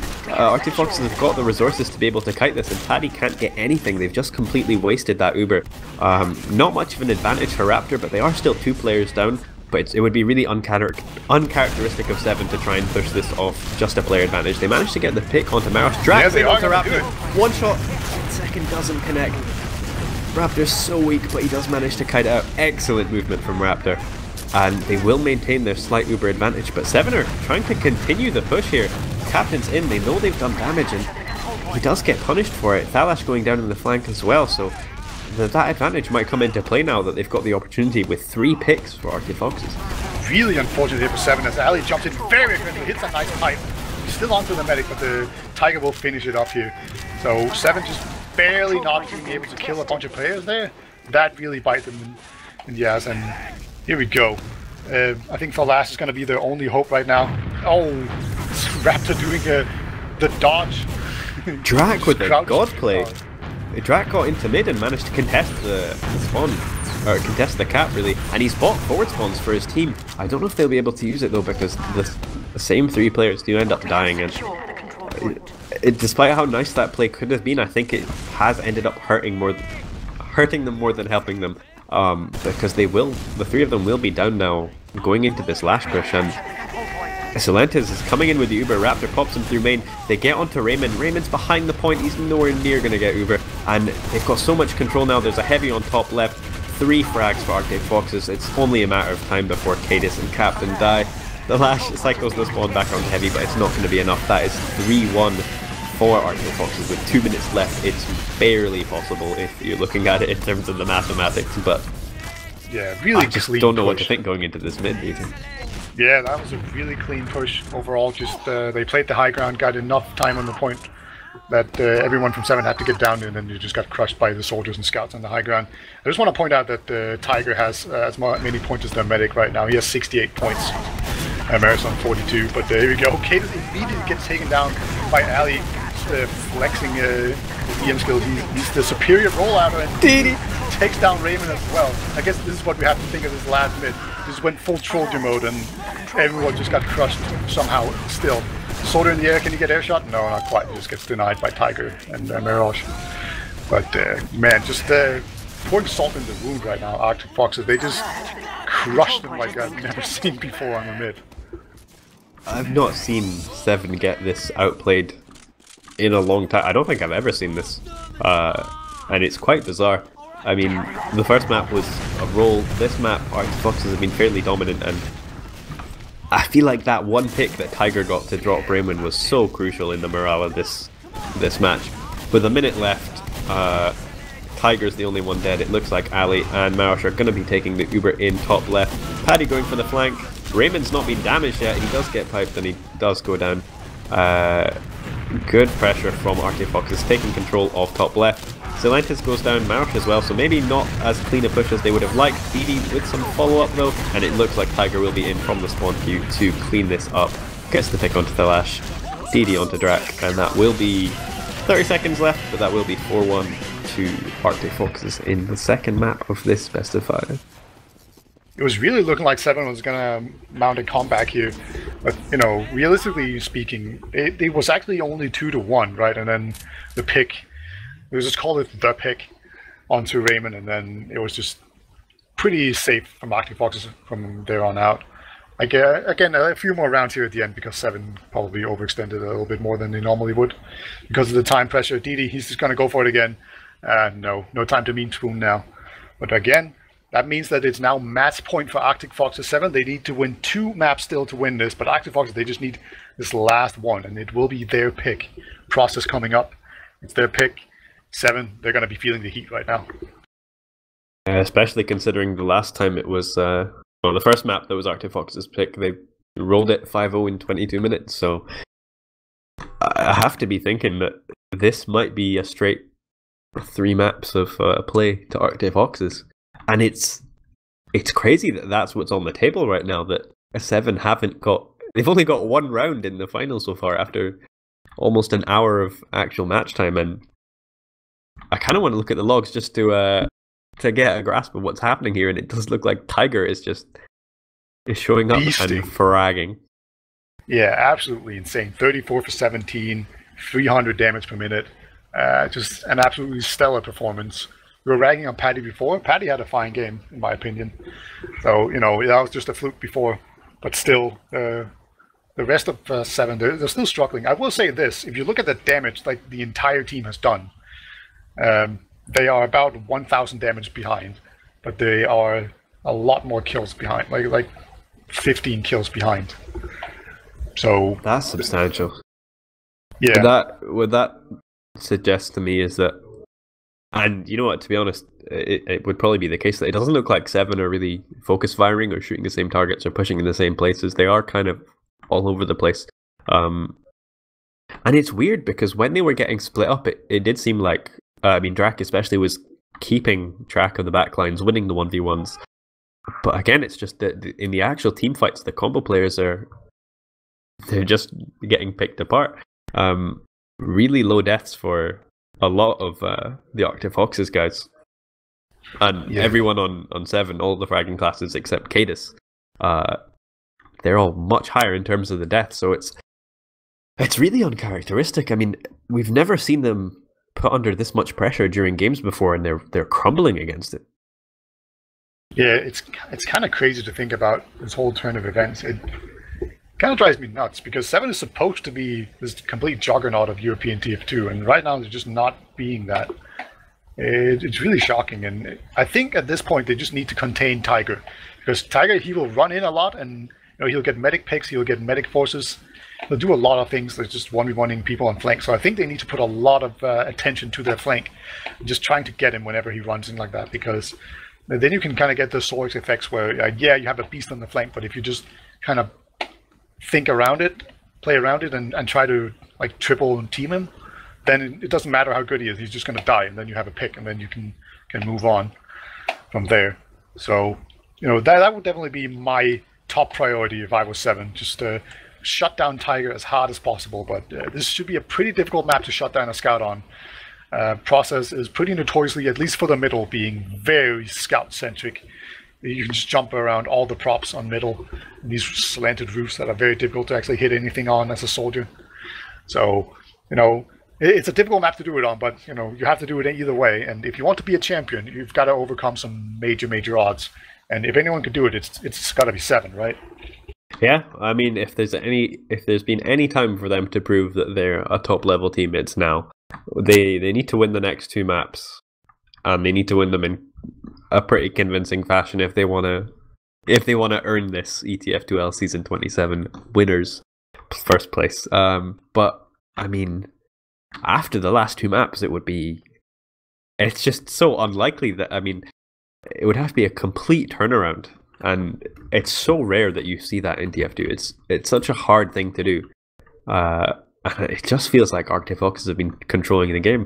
I mean, I was doubting it with their two mercs.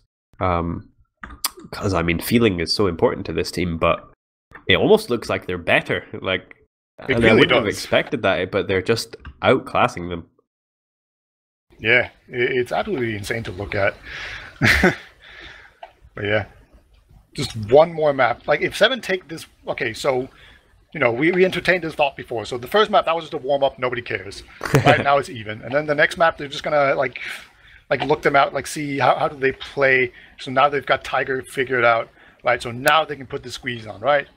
This is totally how it's going to go.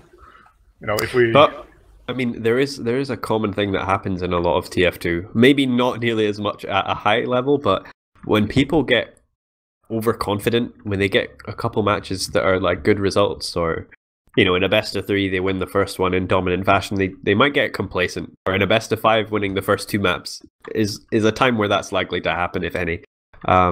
They might get a bit overzealous, might be playing a bit too aggressively, and they might get punished for it, because Se7en are the kind of team that punish overconfidence. I can't really think of a team in TF2's history that have done that better. And they've faced worse odds in comebacks. I mean, it might not have been the exact same roster, but the I-58 Grand Final, they were 2 maps down, and they went into it and they came out guns blazing, and they made it work. So I don't think it's completely off the table, but it's going to be a miraculous recovery if they do manage to pull it out.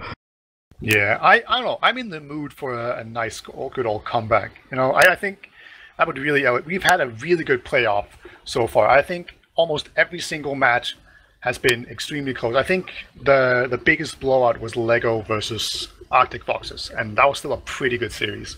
Mm-hmm. Everything else has just been like golden caps and 2-1s, and just everything going down to the wire, and really intense, fast-paced matchups. And like, I've been really happy with this playoff so far. And if we get like this massive comeback just to cement everything, I would just be cemented as the best playoffs in TF2 history for me. Like, that would be absolutely nuts. But, you know, it does require Se7en to get in the game now. Now we've seen Paddy elevate his play, so surely he's going to continue to do that, getting used to the ping, getting used to these teams. They definitely have all the time in the world to get used to Tiger's very aggressive style. He's running behind. Nobody's going to forget to look behind him after a mid-fight anymore. So, I believe... And as you said, surely Tiger's way too overconfident now, and then he's just going to get crushed. There is some messages being exchanged in chat. I don't know if it's serious or just joking, but the idea is being suggested that Paddy's playing on a 60Hz laptop at the moment. I'm not sure. I mean, the first map would suggest that, but I don't think that's... I mean, I wouldn't see why that would be the case, and it would be kind of surprising if Se7en were comfortable playing with Paddy on a 60Hz laptop on Scout in the grand final. Maybe they're getting a bit too overconfident. But yeah, I don't know. I don't know how long it is before we go live. I think we have 11 players on the server right now. Ali's in spectate. But what do you think will happen going into this, like this map or this first mid, or just like anything? Realistically speaking, I think Arctic Foxes are gonna... I think they're gonna edge it out. I think it's gonna be closer than the other 2 maps. But, you know, I will say that there's this possibility that Se7en have just completely collapsed. They've given up. They're just completely demoralized, and there's just going to be a 5-0 roll in like 15 minutes. But I don't think that's going to happen. I think they have more mental strength than that. I don't think Cadus will just roll over. I don't think he will accept that. So I think, all things considered, it's going to be like 3-2 map for Arctic Foxes, where Arctic Foxes will just barely manage to clutch it. Like, that would be my guess. But You know, do you have something that you think is more better guess? I mean, my prediction for the last map was horribly incorrect, but maybe I was overestimating Se7en. Maybe they're keeping their ace up their sleeve for this game. I mean, I'd hope to. My heart says I want Se7en to win this map, just because I want a final map to decide it all, and for it to be, you know, really ridiculous, high level, high octane play. But I'm not a heart player. I'm a brain player, and my brain says that Arctic Foxes are gonna kind of take control of this. I don't think it's gonna be a particularly high scoring game. I think it is gonna be close, like you say. I think it's going to be dominated by quite a lot of stalemates and safe play, but I think Arctic Foxes are probably going to win 3-0 or 3-1. I don't really see, based on how they've been playing so far, that Se7en will be controlling much of the game. Yeah, this is a map that can actually end up being pretty soldier focused because you have the sewers, you have the PC area. Like these are all pretty enclosed area, and like if you just have a soldier in there that's well buffed, there's basically nothing a scout can really do, right? Like he'll just splash the walls and it's game over for the scout. So if you're ever gonna just slow down the game, take scouts out of the picture more or less, like you just play around these areas and send soldiers in there, then hope and wait until the scouts overextend. And then you just send in like a single bomber maybe, right, every once in a while and try to take down the medic. And you just really slow it down, play around some snipers. As we're about to go live here, this could be the final map of the ETF2L Season 27 Grand Finals. Arctic Foxes, they just need to win this map to be the champions. Unexpectedly so, I'd say quite the upset, at least going into the seasons. But can Se7en make the comeback? They need 2 maps. Let's go, man. I'm going to be watching Drac on this mid. I think he's been playing pretty well so far, and I want to see what he gets up to. DD's on the high ground. Drac gets in, hits a nice rocket, and both teams playing it quite safe so far. Marosh and Tai getting quite aggressive on the right side. It does look like Drac and Captain are trying to pressure the high ground. Still some damage being put on. Captain with a pick onto Raptor and Marosh at the start of this mid. If they can play around Raymond and keep him alive, they should be able to win this. But Ali's going really aggressive. Doesn't get any damage. The soldier comes in, tries as well, but Talash is just cleaning them up. Tiger's still on the ground here. Yeah, Talash will clean everything up. And the single soldier left at DD. He's going to go far back. Maybe he's setting up for a big bomb in. You can't do the rollout and just bomb in again. You see that a lot of lobbies. Probably not something we'll see here. But no. That's going to be just a really easy second hold. Or second cap here for Se7en, and they have a full advantage. Let's hope they don't run into a sniper.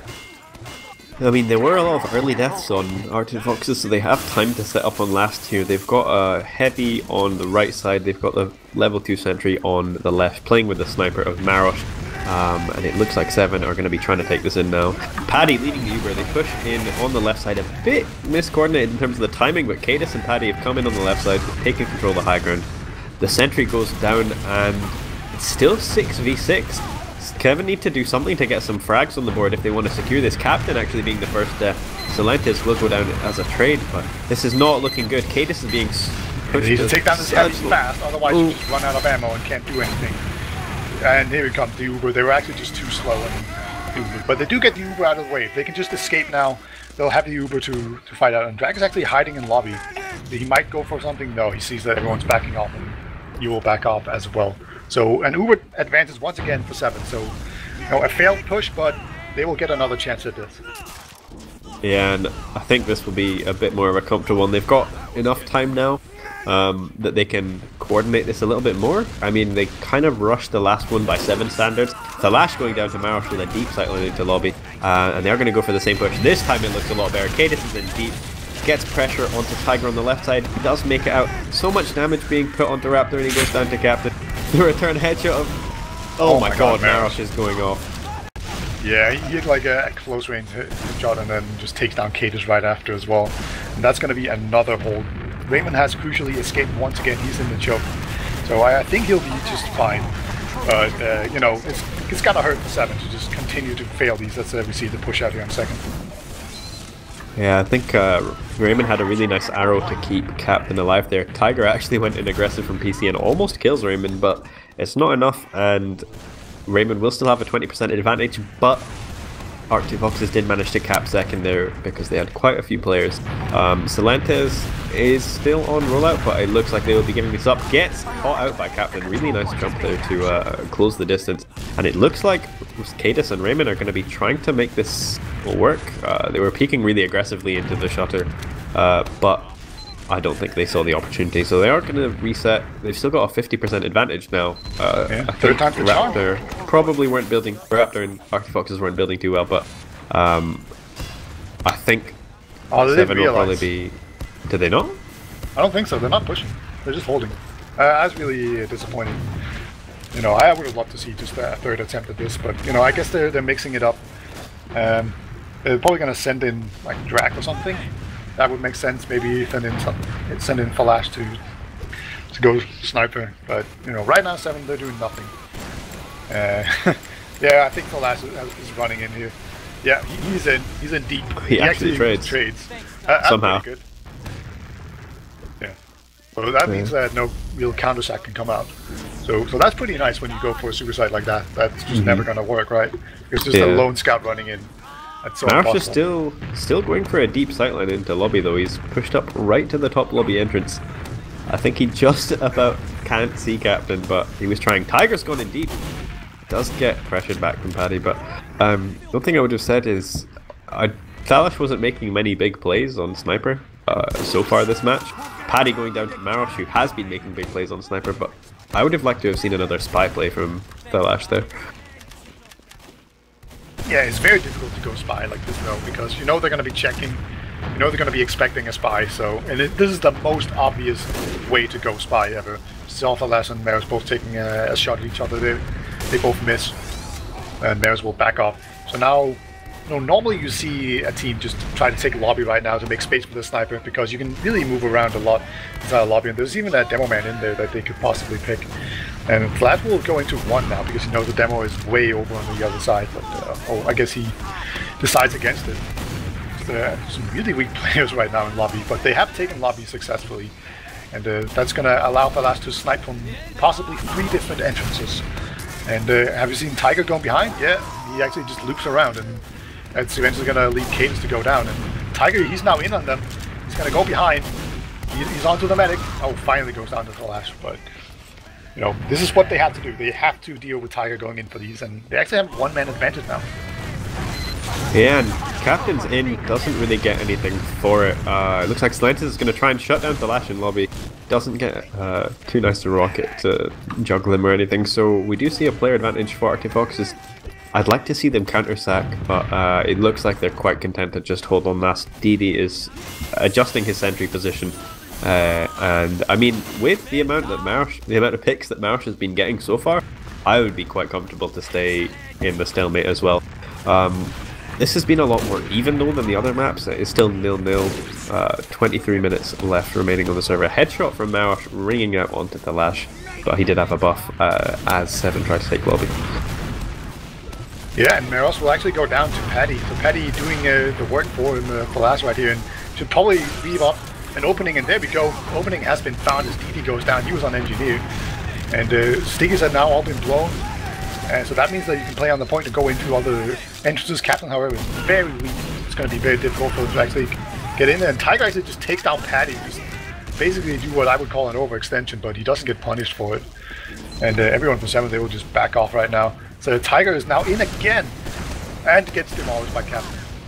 No. Really nice individual play from Captain there.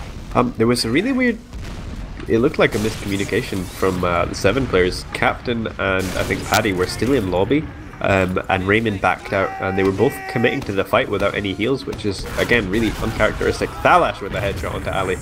That'll be an opening for them here. I think he's going to go for another sightline onto right side.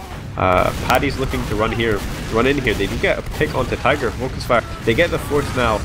Raptors pop, and I don't know that Se7en will be able to do much with this. He's trying to get onto Raymond, but Raymond's got the health kit and he's got all the time in the world. He does end up popping because they have caught Se7en in the lobby, and now they're going to be taking the Uber in. Captain and Kate is coming in on the left side. Damage onto Raptor. Ali's cut off. He gets a really nice arrow, but Thalash on a 4-killing spree gets a shot onto DD. There's only a level 1 sentry. Cadis is committed so deep for Raptor, but he gets sawed. and this should be a cancelled push if I've seen one. Raymond and Thalash are the only ones in lobby. Paddy's in top lobby, and they are going to be backing up, but that was a... I mean, they just tunnel visioned the medic there, and they're going to be punished for it now. Tiger's pushing. He's so weak. Ali's in with a big jump. Gets one pipe onto Raymond. Raymond surviving for way too long. Gets piped down finally. And with that later death, Raymond not going to get the spawn wave. Huge advantage. Full Uber and nothing to meet it for Se7en. It just seems like Se7en is lacking that killer instinct. Like, just at some point during these prolonged fights, they just stop killing people. Like, they just don't manage to quite focus down players well enough. And they eventually just lose. As Se7en, they're just going to back out and choke here. So far, they haven't really been able to do anything to Raptor, so he's pretty comfortable. They do manage to take down Se7en actually to a nice little sticky trap there from Cadus. Don't think that they're not trying though. Drac is on Spy.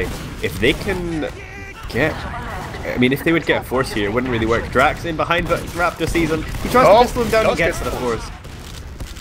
Yeah, the pistol is actually pretty scary as a spy. It does like 60 damage. So probably the right decision there for Raptor to push. His left mouse button, or his right mouse button, sorry. And that's going to leave Raymond with a pretty big Uber advantage. But will they actually use this? Pushing out from last into second is always really tricky, even if you do have an Uber. But if the last likely catch off a soldier here, Drac will come in and help him. So excellent coordination. He's scouting behind. Oh, he will get caught off, I think. Marok going down to Drac and Thalash. They get popped quite early through the choke, but they got 2 picks, and they should be able to deny the spawners if they're stacking the cap here. So with Raptor only on 40%, and he's not even building too efficiently right now, it looks like Se7en are going to be able to continue pushing with some momentum into mid here. Ali doing really well to shut them down in the choke. Captain goes in for a sack because they did have 1 player advantage, but doesn't get anything for it. Looks like they're actually going to be pushing here. They do have a sniper, but I guess they're feeling comfortable pushing anyway. So let's see how they do this. They're just going to jump into Soldier very aggressively. It's just oh my god, what a shot. Doesn't get the kill, that's unfortunate, but still, the pressure is real right now. But Ali has gone down, and Se7en, they're holding this. Like, you really have to commend them for this so far, but they're being very passive, and it looks like they're going to be just pretty content to just be far back. They had that one guy behind lines, and he's going to jump in there, try to get a kill, but that's not going to work. So that's going to go very aggressively onto the sniper, takes him down, then just loops around and gets another medkit. Great play. Raptor surfs the sticky quite nicely and manages to get away to his team and choke. Big advantage for Se7en. They're not going to bother stacking the point because they need to use this advantage while they can. Captain playing the entry, jumping into the choke, and they're going to be walking in on the left side of pod. There are stickies on point. He might get Captain. He does with the sticky trap, and Thalash going down in a 1v1 to Tiger as well. Se7en is in for the force, and Raymond pops really early. He had more than enough health, I think, to milk that there. And there is a back cap. Tiger versus Drac, the 1v1 between the English gamers on mid, and Tiger does win it, but Se7en managed to get the cap. They have crumbled though. Everyone has gone down to the focus fire in the team fight, and it's just Tiger left behind, trying to pressure the spawners, but he's going to get punished for it as well. So pretty good play from our 2 Foxes to contest that second point there.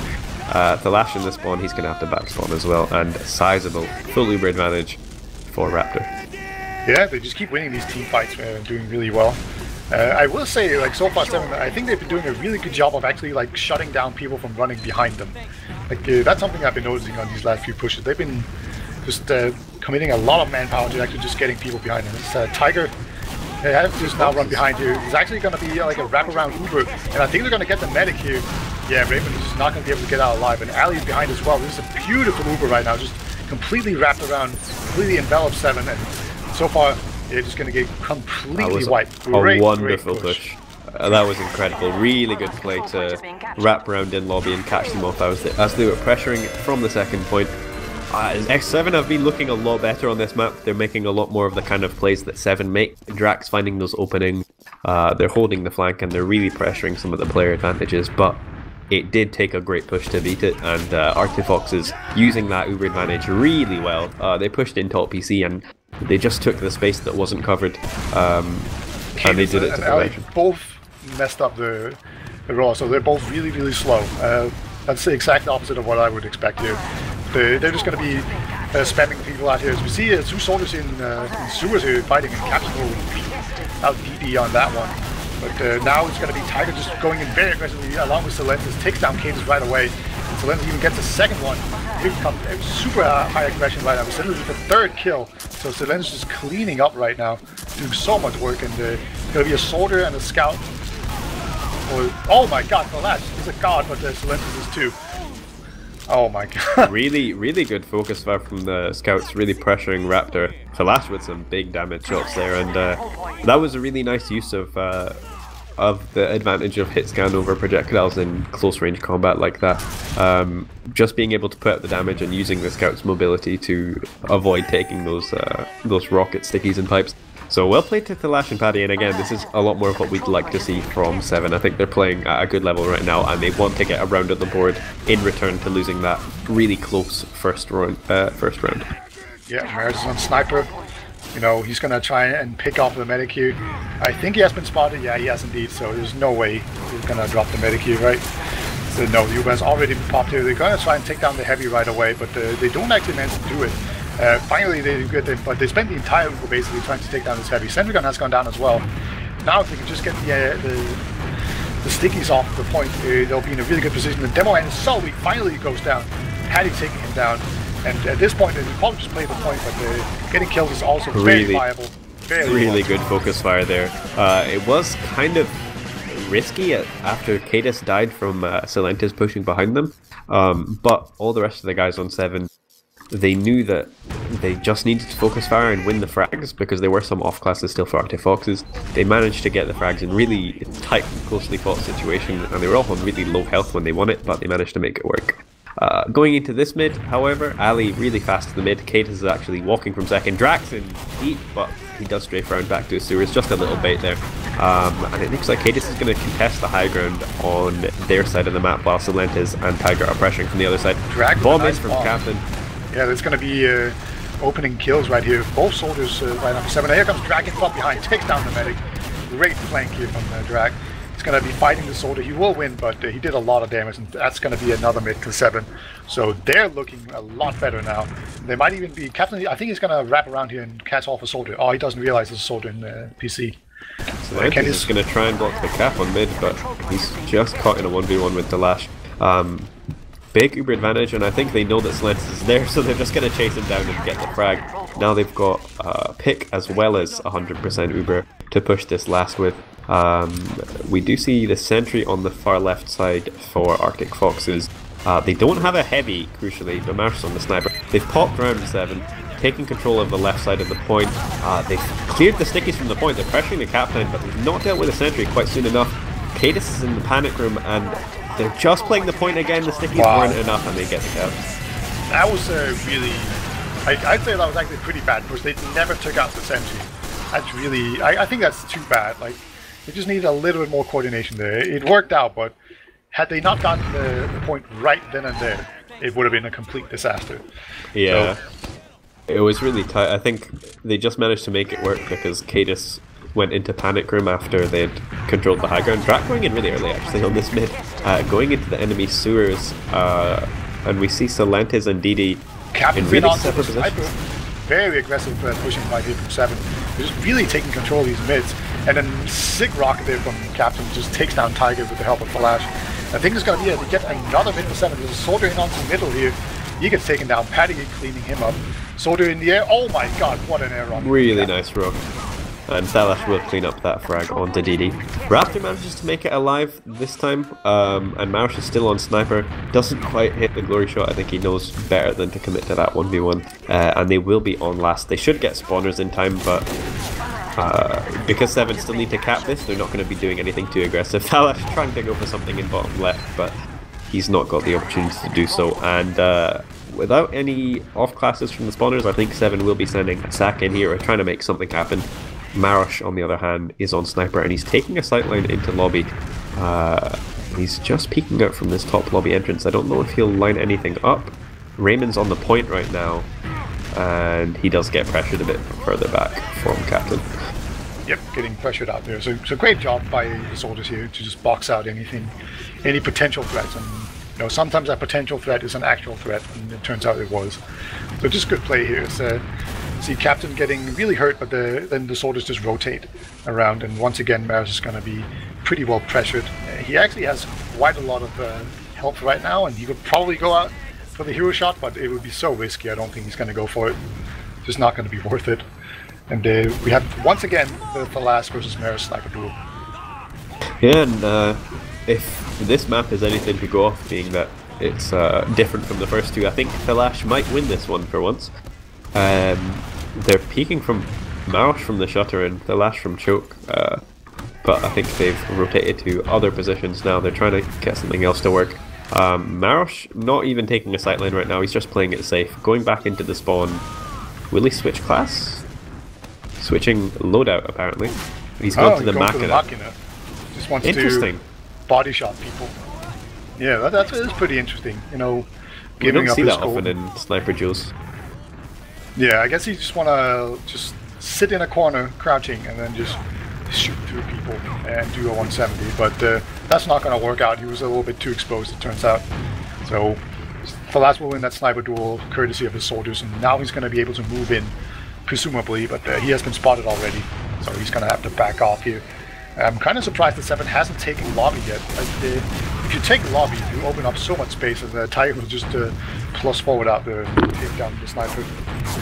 Pretty being pushed. Ooh, Drag going so weak, 16 health after Tiger was pushing him again. Playing so aggressively in these stalemates on Scout. It's not something that you see very often, but he has the DM to make it work. Yeah, I think Tiger's thinking about it again. Backs off. You can see he's just constantly, he wants to push out so badly. He's like, give me an opening, come on. Someone look away. I promise, I'll totally kill you guys, come on. But no, they don't want to kill. Weirdly enough, we've got Paddy and Se7en both on Spy at the same time as Marosh and Thalash on Sniper. So two pick classes. Paddy's gonna walk into Se7en. Se7en doesn't know he's there, but Se7en is backed out. Now Paddy knows that they have a Spy, but I don't think Arctic Foxes know that Se7en are running the Spy. This is so interesting. Yeah, you don't see that every day. Paddy, he's just kind of taking stock. He's just calling everything. I think he's just focused on the sniper right now, just making sure that he can tell everyone where the sniper's peeking. And then, yeah, you can see the sniper just getting spammed really effectively right now, and that's all due to Paddy just calling it. But at some point, they're probably going to have to send in, like, Drag or something to distract here while Paddy goes for it, because he's really far back right now. And if you can just make the medic back off, then you can just have him jump into the arms of the... And the alley will actually go down to the Thalash. That's a really big pick. And, this is where you send in someone and then you get the spy pick. Speaking from rollout, Thalash with another pick onto Marosh. Winning the sniper duel, he seems to be on right now, but Tiger gets the stab onto Raymond. My god, Thalash is a god. Just takes down a third one, and that's the medic. That's so huge. And he's still on the prowl. Here comes Drac, jumps in very aggressively. He will take down Se7en along with Captain.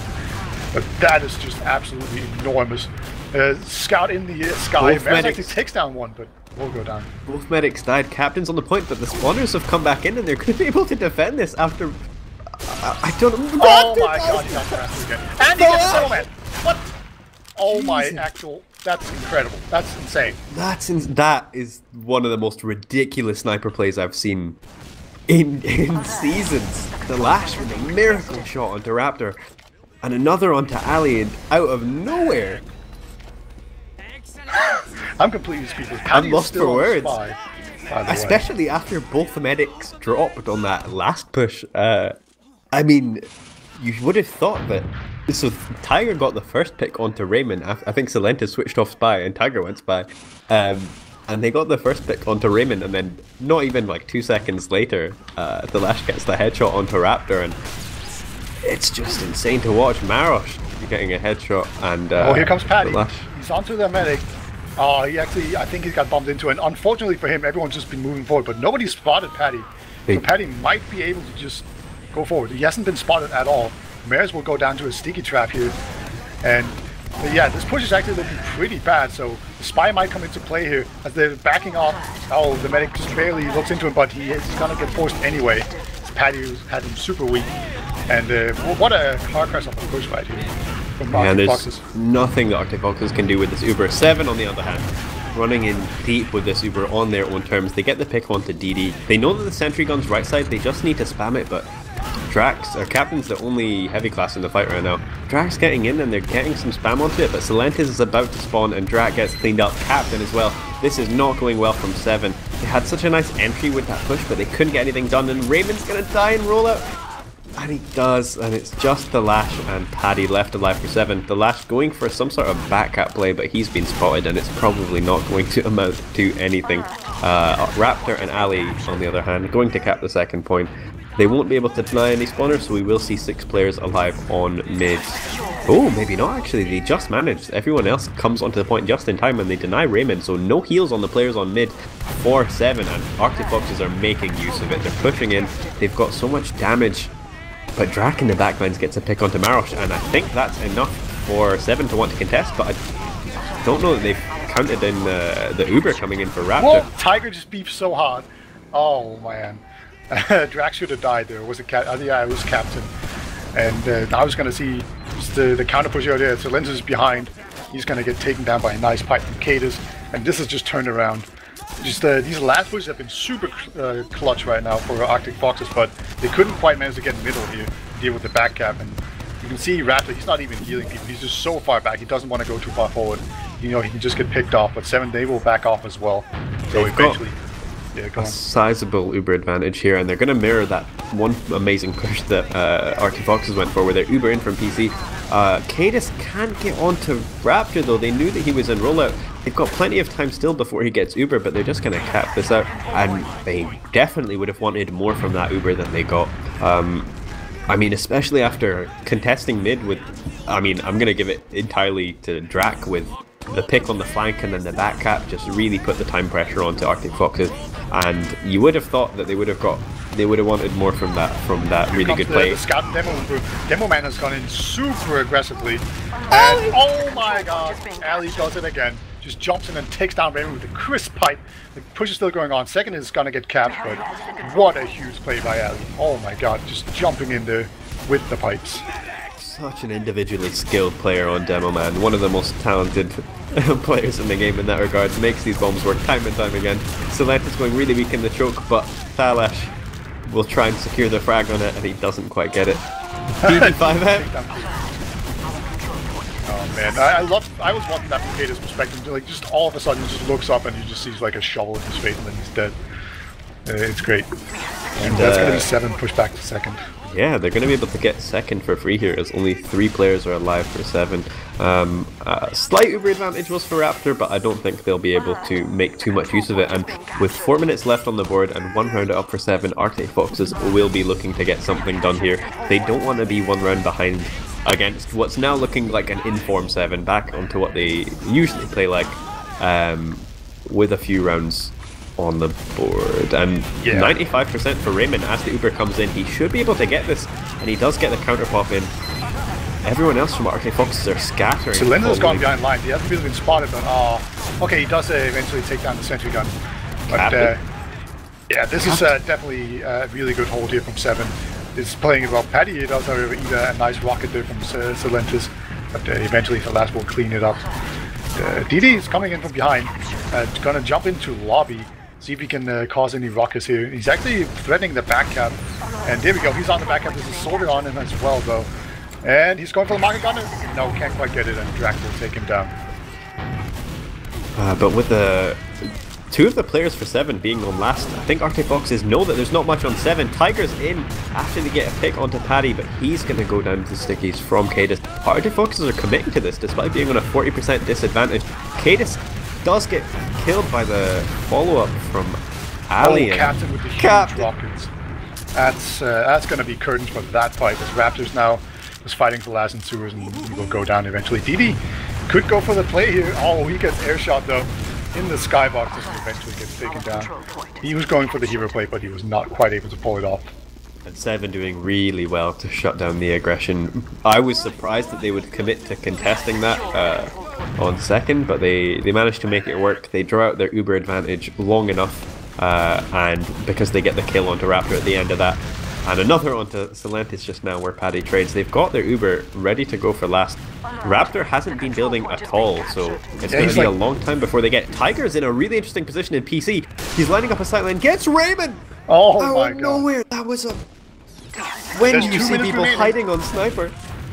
Yeah, there's 2 minutes remaining, so that's a really clever play. And that's going to definitely open it up for them to actually be able to push back out here. They're almost certainly going to get second here, but it's still a very difficult push to pull off here. There's a scout threatening the back up here. Raymond goes down again. Tiger. Oh my god, this is getting embarrassing. But like once again, this is just going to open up the door even further than it already was. There's still one scout behind. No, he's long died. And let's see. Is Patty Tiger's still in. behind? He gets Raymond a third time with the body shot. The flank sniper out of nowhere. Tiger, what a miracle life with 3 medic picks with the body shots in the most ridiculous positions, getting him from the spawn. And that's going to be a great opening for Arctic Foxes to use this full Uber advantage. No heals, no buffs, not much for Se7en to work with this hold. And as they're capping off the second point, Arctic Foxes are running in. The sentry goes down, Paddy goes down as well. They're going to be able to secure so much position on point here. They pressure the cap down as the spawners come in from Se7en. Raymond manages to survive in the spawn. Captain as well, heavy though. Staying alive with the nice arrow. And if they don't get this heavy, they might not be able to make this work. Yeah, Raptor's pumping out some heals now though. And Tiger once again just going using. Oh my god, they've actually brought it back against all the odds. And off the back of just Tiger sniping the medic, just completely outplaying Tiger with one of the greatest plays I've ever seen on Sniper. Again, that was so unreal to witness. Just the flankings. That first, the shot from PC, where he was just walking up the ramp and no one spotted him, lines up the shot as they're capping, body shots Raymond the first time, and then he gets him twice more, both with body shots as he walks out of the spawn. And with 30 seconds left, Arctic Foxes manages to tie it up at 2-2, and we will be seeing a golden cap, which could be, again, as we said before, match point for Arctic Foxes to take ETF2L Season 27 Prem, or for Se7en to get back in and bring it to a 4th and final map. Do you think Se7en has it in them? Like, that has to be so soul-crushing. Like, they had this, and then they just throw it away. Like, just getting completely outplayed to a sniper, body-shotting the medic 3 times in a row. Just on the flank, just running around randomly. And then you just throw it all away and you can't quite hold last. Like, that has to feel so demoralizing for the enemy team. Like, oh my god. I mean, I would have thought the same from the first 2 maps, but Se7en came back and they came into this process map with a really strong showing, and it was only after Arctic Foxes made a set of miracle plays and managed to pull it out of nowhere that they got back into it. So I think Se7en know that it's not beyond them. They were controlling that game for almost all of it, and I think they're feeling a bit more comfortable right now. I think this mid fight will be very, very important, and so far I think Se7en have been playing the mids quite well.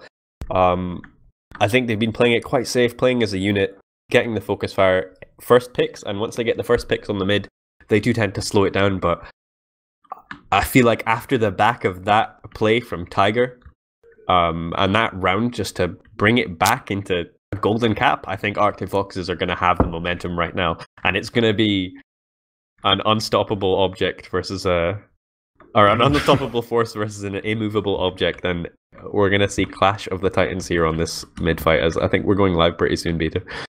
Yeah, we are indeed. I would agree that this mid-fight is going to be incredibly telling. However, I will also say that both teams have been really good at holding last points.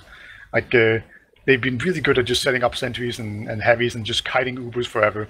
But here we go. We are going to go live on this incredibly crucial mid. If Arctic Foxes win this, they have won the grand finals. If not, we're going to go to a 4th map. And we'll see, as Ali is way faster on this mid. He's actually going to jump on. We do RR. I think Tiger was AFK. Oh, okay. So we got baited. It wasn't the real. Just to you know, settle our nerves a little bit. But yeah, jeez. I don't know when they will actually be going live. I think. Oh, there was also they hadn't quite adjusted the config. There's no time limit, so high level TF2 guys. Yeah, indeed. Just give the typing monkeys their time. They'll eventually get it right. They're good at playing TF2. They're not good at typing in things in configs and whatnot. So, yeah, just bear with them, guys. They'll get to this. And I think this is also probably a sign that they might be a bit nervous, and they've also been playing for quite a while. So Tiger probably went for like a glass of water or something. Maybe you have to pee, just something. Get some juices out of his system. Yeah, release the pressure that he built up from those insane plays. I wouldn't blame him. Yeah. Like he's probably sweating like crazy. He's like shaking in his boots, like over just how crazy he is. Man, I can't believe it. Like it's such an upset that the Arctic Foxes are even in this position to begin with. Nobody expected this going into the season. This was just 7 seasons to win, and and they were looking in the beginning to just do that. Like they were just rolling everyone. It wasn't even close. But just as the season went on, it came closer and closer, and then unexpected all of a sudden took a map off of 7, and they just weren't the same ever since. And yeah, they've been losing maps to basically all the good teams in the season since then. And yeah, here we are. Now they're down 2-1. Or no, 2-1. I'm just so, I don't know, I'm taken aback by the fact that we've got to this stage and the series of events that have led up to this, Peter. I don't think we've really had a chance to look at the logs. We'll leave that till after the Golden Cap, but I just want to see what the stats say at some point, because some players, some individuals have been going absolutely huge. Ali and Tiger, I think in particular, have just been making ridiculous plays. And I would mention Flash on process. Oh yeah, at the end, it's so hard to give them full credit of the things that have been going on. But Kate is going to be super fast, so is Ali. They're both going to do like the mid-air sticky surf jump that's super difficult to do and looks very, very awesome. They both kind of steal the mid kit and then just going to wait for an error from their medic. But I think we're going to wait for some soldiers to jump in very aggressively. Se7en, they're going to make the first move here. Se7en is going to counter bomb. Now he's going to go in very aggressively onto them, and all of a sudden, all of Se7en are just completely collapsing. Oh my god, what a wipe! DD5F is the only one alive, and the rest of Arctic Fox, they're just going to move forward. And that might be the nail in the coffin, with a huge Uber advantage 5 seconds before anyone spawns on 7. It would take an absolute miracle or an absolute throw from Arctic Foxes to not secure this round. Everything is on the line here with this grand final. This is match point. This is the most important last push, Peter. Why don't you take it away? Yeah. There's a sentry gun and a heavy. Ali's going to jump in very aggressively and try to take everyone down. They've been pretty slow at taking down the sentry gun. Finally, they get it. They've killed basically no one. Rapid, however, they do get Raymond and some medic act. So much time on the point. Everyone's just diving onto it, but Ali with the stickies, that's going to be it. Your grand champions are Arctic Foxes. They're going to win ETF2L Season 27. What a last push. I'm lost for words. It's finally happened. 7 have been dethroned, and your new European champions are Arctic Foxes. That's, what an absolute upset coming into this season. Everyone was expecting 7 to win. But in the end, it doesn't matter what people think. All it took was for stock to quit and for some all-star mercs to come into play. And that was it. And now, I-61 is going to be absolutely crazy. Like, I can't wait. Like, everything's up in the air now. I can't even think. This is ridiculous. It's happened, Peter. It only took Ali and Silentes, But yeah, again, I'm lost for words. It's just Arctic Foxes. They did it in 3 straight maps. And you know what? It's exactly as you said, Peter. You are the prediction god. It was a really close map, and they did finally win it in the end. Wow, you're right. I completely forgot about that. Thank you for reminding me how smart I am. But, let's look at some logs first before we pull in some happy champions. So we'll just go through them pretty quickly. As we can see that Tiger did indeed top damage. He went 21 for 16, like 322 damage per minute. That's insane. Captain also had a good game, and Falas went 27 for 13 with 290.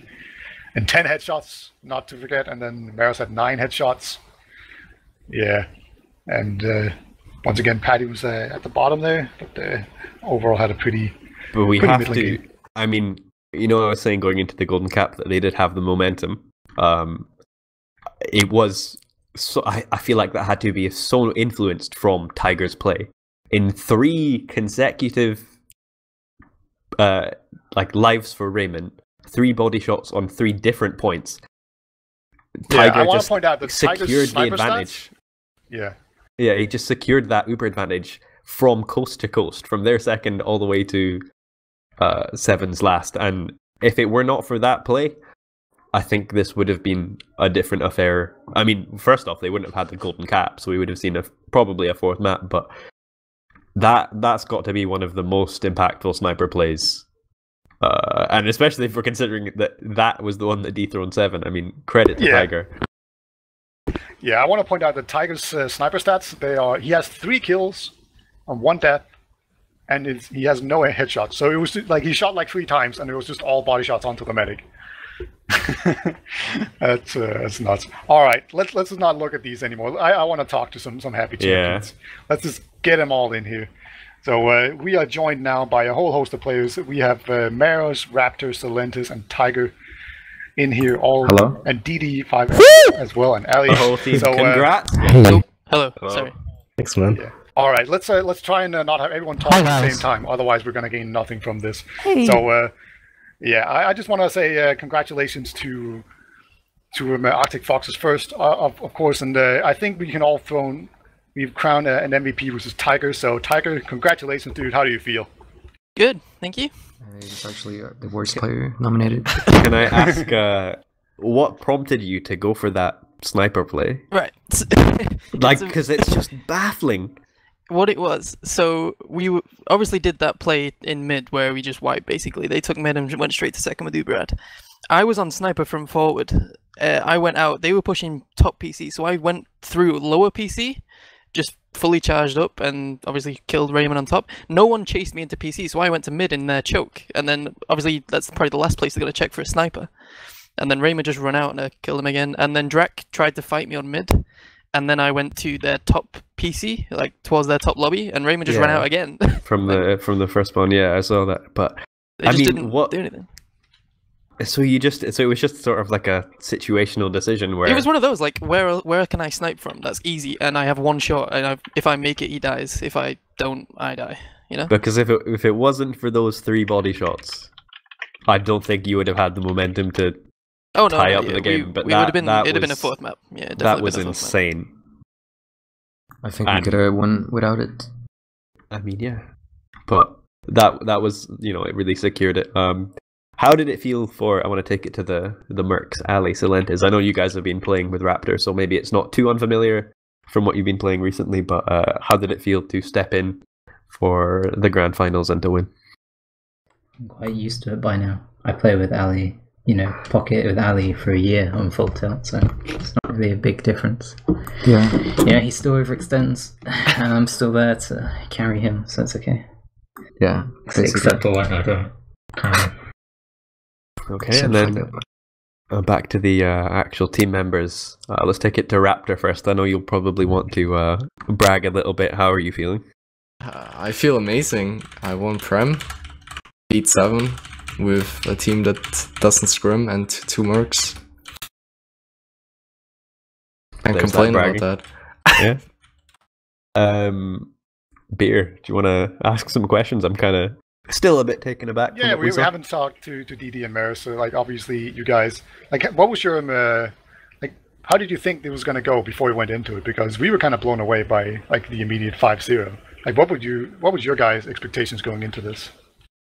Like, I think we had a lot of like really high expectations. Like we went into this thinking we're gonna win, I believe. And I know we were really keen. Like we actually played well, we had good calls. And we did it at the end. I'm pretty happy. I think it also improved over the whole series, because I remember the first middle, it was like completely messy and like calls all over the place. You think it improved?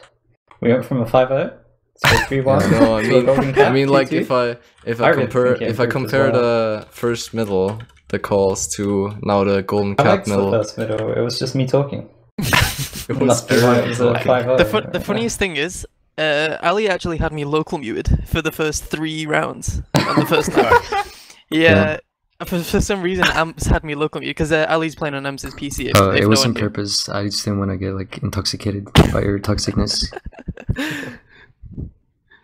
Yeah. All right, then, Marosh. I've been talking about, like, we've had a lot of really good sniper performances during the course of the season. Would you consider yourself the best sniper in Prem? No, probably not.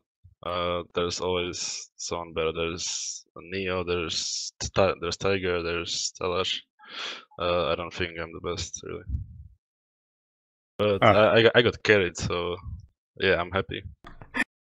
I'd say you guys all played really well. I mean, it's not often that you get to see Se7en, who've been so dominant for the past few seasons, where almost all of their players get outclassed over the course of a match. It was only in the last map that it became close and they had some big performances, but for the first 2 games, you guys were really dominant, and it's refreshing to see.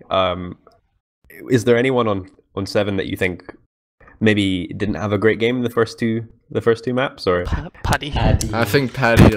That's because he had 60 hertz, you know. But he's on holiday, and I'm not trying to meme here. But if I was on holiday, I wouldn't be playing thinking TF2. about it. Yeah. So, I mean, it's probably not his fault. And he's also apparently on a really shitty laptop, so that probably doesn't make him better. If you're used to a good setup from home. Yeah, I mean, the only thing that was probably a positive was that he had lower ping, because I believe he's somewhere a lot closer. But yeah, I can't imagine playing a 60 hertz laptop I heard would be it great. was some island in between Europe and America that's owned in the by middle Portugal. of the fucking Atlantic Ocean. Yeah, or like something like that. Have you not seen the picture? You mean like the Azores? Hold on. I don't know, what's that? My brain isn't big. But someone said Portuguese like, islands. yeah, someone said like That fake sounds Portugal. like the ticket. I'll take your word. Yeah, there's not a whole lot of things on them, but Here you go. Here's the island. Oh, I can't write anything in there. That's good. I'll send it to news. if it's called Atlantis, that's fake news. So I'm curious. After winning ETF2L Season 27 Prem, what does the future hold for Arctic Foxes? Ooh, We are holding. Pretty dead. We're gonna Pretty become the Origami Club. We're pretty dead. We for sure won't play at LAN. It depends what Swift is doing after LAN. They're not sticking together. We'll probably try to reform some kind of Arctic Foxes team. yeah, I will talk to some people and we'll see what happens next season. I'm not gonna promise anything though. I'm definitely staying on Scout next season. I remember speaking to you, Raptor, at the end of last season. Obviously, because you made the grand finals then as well. And I was saying that you guys had improved a lot over the course of that season. And if you kept it up, I think you'd be able to contest Se7en. And I think that's actually been the case. Like, you guys have played really well for most of this season. I mean, barring maybe a few games early on, and, you know, obviously some roster issues, it's been really good and really refreshing to see a team contest the top. And I mean, Cadis and Se7en, they've been winning everything for a long time now in Europe. And I think a lot of people wrote you off initially at the start of last season as sort of some mismatch players, or a lot of people didn't really expect you guys to improve too much. But I think you guys have shown what a decent level of commitment and a good attitude in the game can get you. Well, not scrimming is a decent level of commitment. Well, maybe not so much the later end of the season, but Yeah, especially last season and I guess the start of the season. This season was Tiger like a wins. lot of mess, especially at the beginning. Like, we first had Shocky not play because we wanted to go to LAN, but then Puiskari joined us, which we were obviously very happy with. But then he decided that he rather wants to play with AMS, so we had to look for a new scout. And we couldn't pick up Tiger back then because we were still like planning on attending LAN. But when Swift happened, we were like, all right, we can play with Tiger now because he can't go to LAN. So we picked up Tiger, and that worked really well because Tiger's a beast on Scout. Yeah, so speaking of LAN, like, which one of you faces are actually going to go to LAN? Like, I know Ali, Raptor, like, you guys are definitely going to LAN. And then, like, what about you, DD, Marish, Silentus, Tiger? Can we expect you guys at LAN? I got one of the 3 days off work, so I'll be there for 1 day. I'll be there. 100%. What teams are you going to be on? Are you even going to be on a team? team now. It's gonna be a Team Swift mascot. Yeah. But I'm pretty much just like subbing for Unexpected. They were like nice enough to hook me up with a hotel and stuff. All right. Well, I just want to point out that we started the season like there was this cup before the season where we actually saw Arctic Foxes beat Se7en. Right? Isn't that? Oh isn't yeah, that... the Faceit Cup. That Yeah. was Snake Water. Yeah, I remember that. That was the first thing that happened. So I guess we shouldn't be surprised. It's happened before, and then we end the season with you guys beating them in the grand finals. So I'd say there was a huge amount of progress, but maybe there was a bit of foreshadowing as well. But I think we're about to wrap it up here. I think we've heard all we need to hear. So let's just go through a bunch of shout-outs, and then you guys can go celebrate however you want to do it. So Ali, you're on the top of the mumble, so you get to start out with some shout-outs. Shout out to Ams. I'm using his computer right now. Shout out to Team Swift. Make sure you donate a lot of money. And yeah, thanks to my team Arctic Foxes for tonight. All right, Didi. All right, shout out to Babs, shout out to Tasha, shout out to Shocky, shout out to Mr. Snack, and obviously shout out to twitch.tv/raptor00x. Never forget, Marash. Shout out to Adam Raiskar, shout out to Feeling, and shout out to my whole team for carrying me to finals and winning it. Raptor.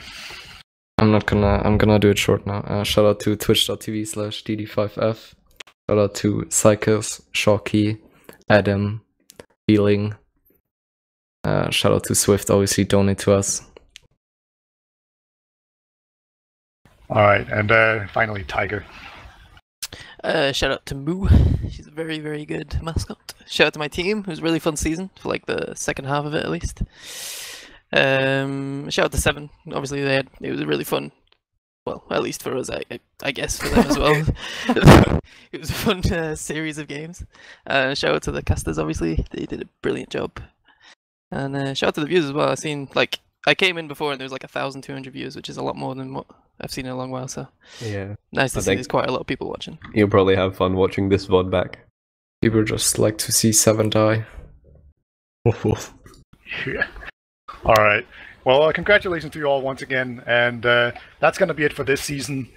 I will, of course, upload all the fantasy results, and I'll try to make a video of any highlights I can find. I'll probably message some of you people to send me some demos. Well, what else do you need to wrap up a season properly? I think that's just about it. And then shout out to Kufa and Huffy Cool. Yes. Why not?